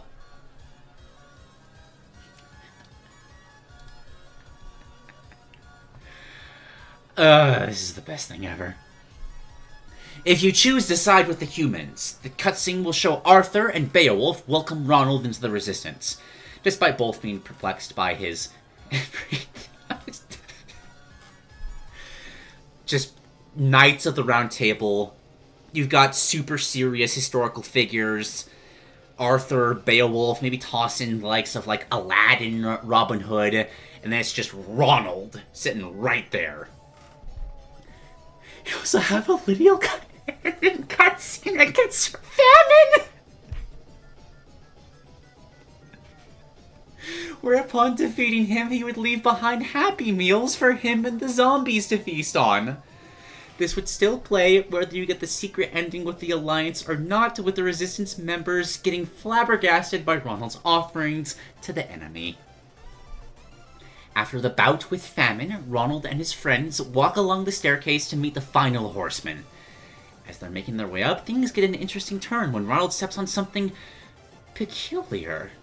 He gets closer to the ground and begins to inspect it. The shape of the item seems familiarly chopstick-like.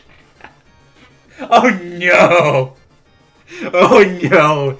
He decides to taste it, and his eyes widen as soon as his tongue makes contact. He recognizes that combination of 11 herbs and spices. He looks up and sees the path ahead littered with pieces of chicken, and it's clear as day. A ghost from his past has followed him here. Birdie asks, "What's wrong, Ronald?" "Stay back, everyone. I'll take care of this one." Reluctant to do so, his friends agree, and Ronald continues alone. It is once he arrives at the battlefield where death would typically show himself that his suspicions were confirmed. A shadow of a man, holding what remains of death's cloak in his free hand, stands at the other end of the arena. Ronald immediately gets into a fighting stance. You just don't know when to quit, do you, old man? The shadow cloaking the figure dissipates, revealing himself as Ronald's longtime rival from the Mugen days, Colonel Sanders in the flesh. As he turns to... God damn, I'm destroying my points. As he turns to face Ronald, he answers back, "I won't rest until your shameful legacy dies." The final duel for fast food supremacy commences. Once you've won the fight, Colonel staggers back, dropping his cane as he does so. Before he can recuperate, he's impaled by a giant French fly.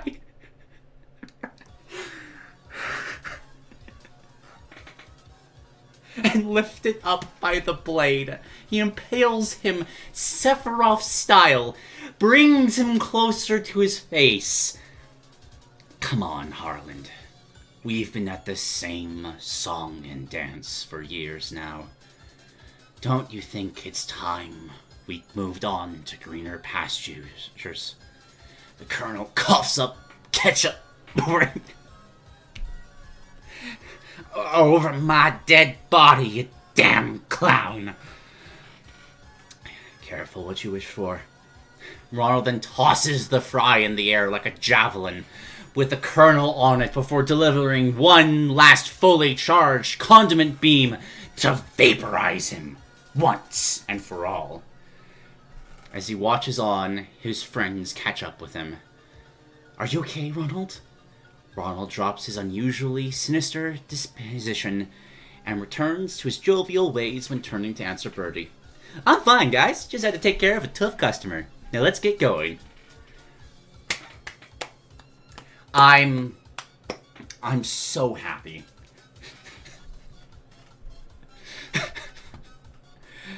As for Chaos himself, not much would change from his typical boss intro, aside from a little line of dialogue as he steps into the foreground. Hold on. I'm gonna try. So a lonely clown wishes to contest my destiny. Very well. Your feeble attempt will surely amuse me. So yeah, Chaos doesn't take you seriously either, and you've become the rest of the counters who assumed so little of you due to your everything. And this one is no different. Once you've beaten Chaos Conf, the ending cutscene shows him lying on the ground in defeat with Ronald, tossing an oversized slice of American cheese to keep him pinned. Exhausted from the fight, he addresses the clown once more. How did I lose to a mere fool like you? You may have believed in yourself, but all my friends believed in me, and that's the magic. Ronald's friends then come on screen to congratulate him, along with the Resistance, if he managed to get the secret ending. He then looks down at the tablets of destiny. Ronald takes a brief moment to think of what to do with them, but quickly concludes that he doesn't need a new world, because a world with friends like his is all that he needs. He instead uses the tablets to fix the damage that had been done from the tournament, albeit one little change to his own home. The epilogue cutscene sees a family of 2 kids and their parents arrive at McDonald Land, being guided to a mysterious elevator by Officer Big Mac. The elevator... Oh my god. The elevator leads all the way up into the sky, where a giant McDonald's restaurant is being housed. Ronald welcomes the guests personally at this pearly gates and shows them to a table. As he gets the group seated, you'd see other combatants from the Heavenly Havoc roster sitting at nearby tables and enjoying some lunch. You can also see King Arthur and Beowulf working the front counter if you manage to get the secret ending.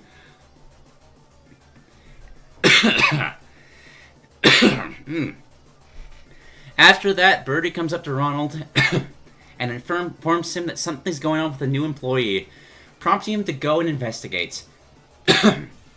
Once he enters, he sees an enraged Chaos Cop breathing a primordial laser onto the grill with a noticeable burn mark on his finger. Ronald pipes up, Chaos, what did I tell you about using your power? A flustered Chaos immediately turns to his boss. I can't do it anymore. Oh my gosh. Hamburgers are made with love, not Majestus Primordialis. Yes, I stole that last bit from SpongeBob. I will not apologize. That was so much better than anything I could have imagined. Replacing Death with Colonel Sanders. Not just replacing, Colonel Sanders kills Death before you get there?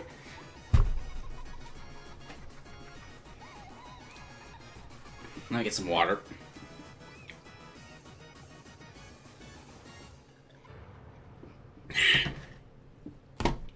I'm gonna kind of skim through behind-the-scenes stuff. Talk about the process. Inspired by a mascot theme from Moveset Meltdown. Cool.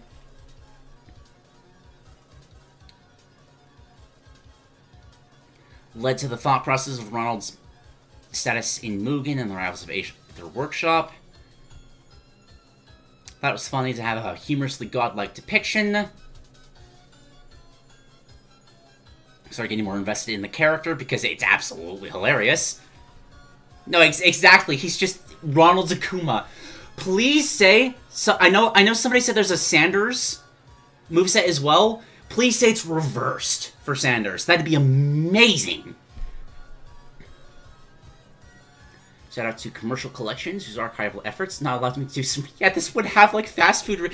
You put the same amount of efforts that BC has been putting into, like, studying mythologies and religions, but for, like, a fast food mascot, I love that so much! Got really endeared and hungry by the whimsical locations. Yeah, god damn it, I just want McDonald's right now. I can't believe I'm saying that. I want McDonald's so badly. Art comes in a lot of shapes and sizes, and I guess it can also come from a request to buy someone's food. No, yeah, like, there is skill that goes into making commercials, and some people are very good at it. Try my hand to other heavenly Havoc movesets in the future. Only time will tell how frequent those may come. I know more about Ronald McDonald and his wacky friends. I hope you've enjoyed the ride too, and if you wish to see some of the projects I've worked on, I'll link my compendium below. And then we've got a references list. Wow. Got a full works cited here of Ronald McDonald. Oh, KFC sounds great too. This is true, the fries are good. What can we say? What can we say? This... I'm so glad you told me to go for the extras.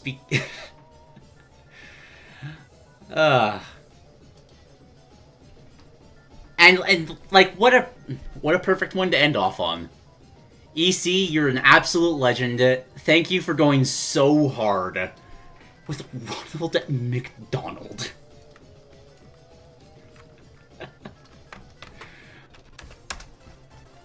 Standing shoulder to shoulder with Ganesh, with Thor, with Santa Claus, battling amongst titans and gods. Alright, how are we doing here? A lot of these are very large paragraphs, so I think there's... Also, some of them are very small, too. We got 2.5 pages through, and... 1/2, 2.5... It's like over a third. 2/5. With the rate we're going, I think we can get through these fairly quickly. So yeah, thank you everyone for watching. We had some great ideas today. And I think we can just plan to keep doing this every single week.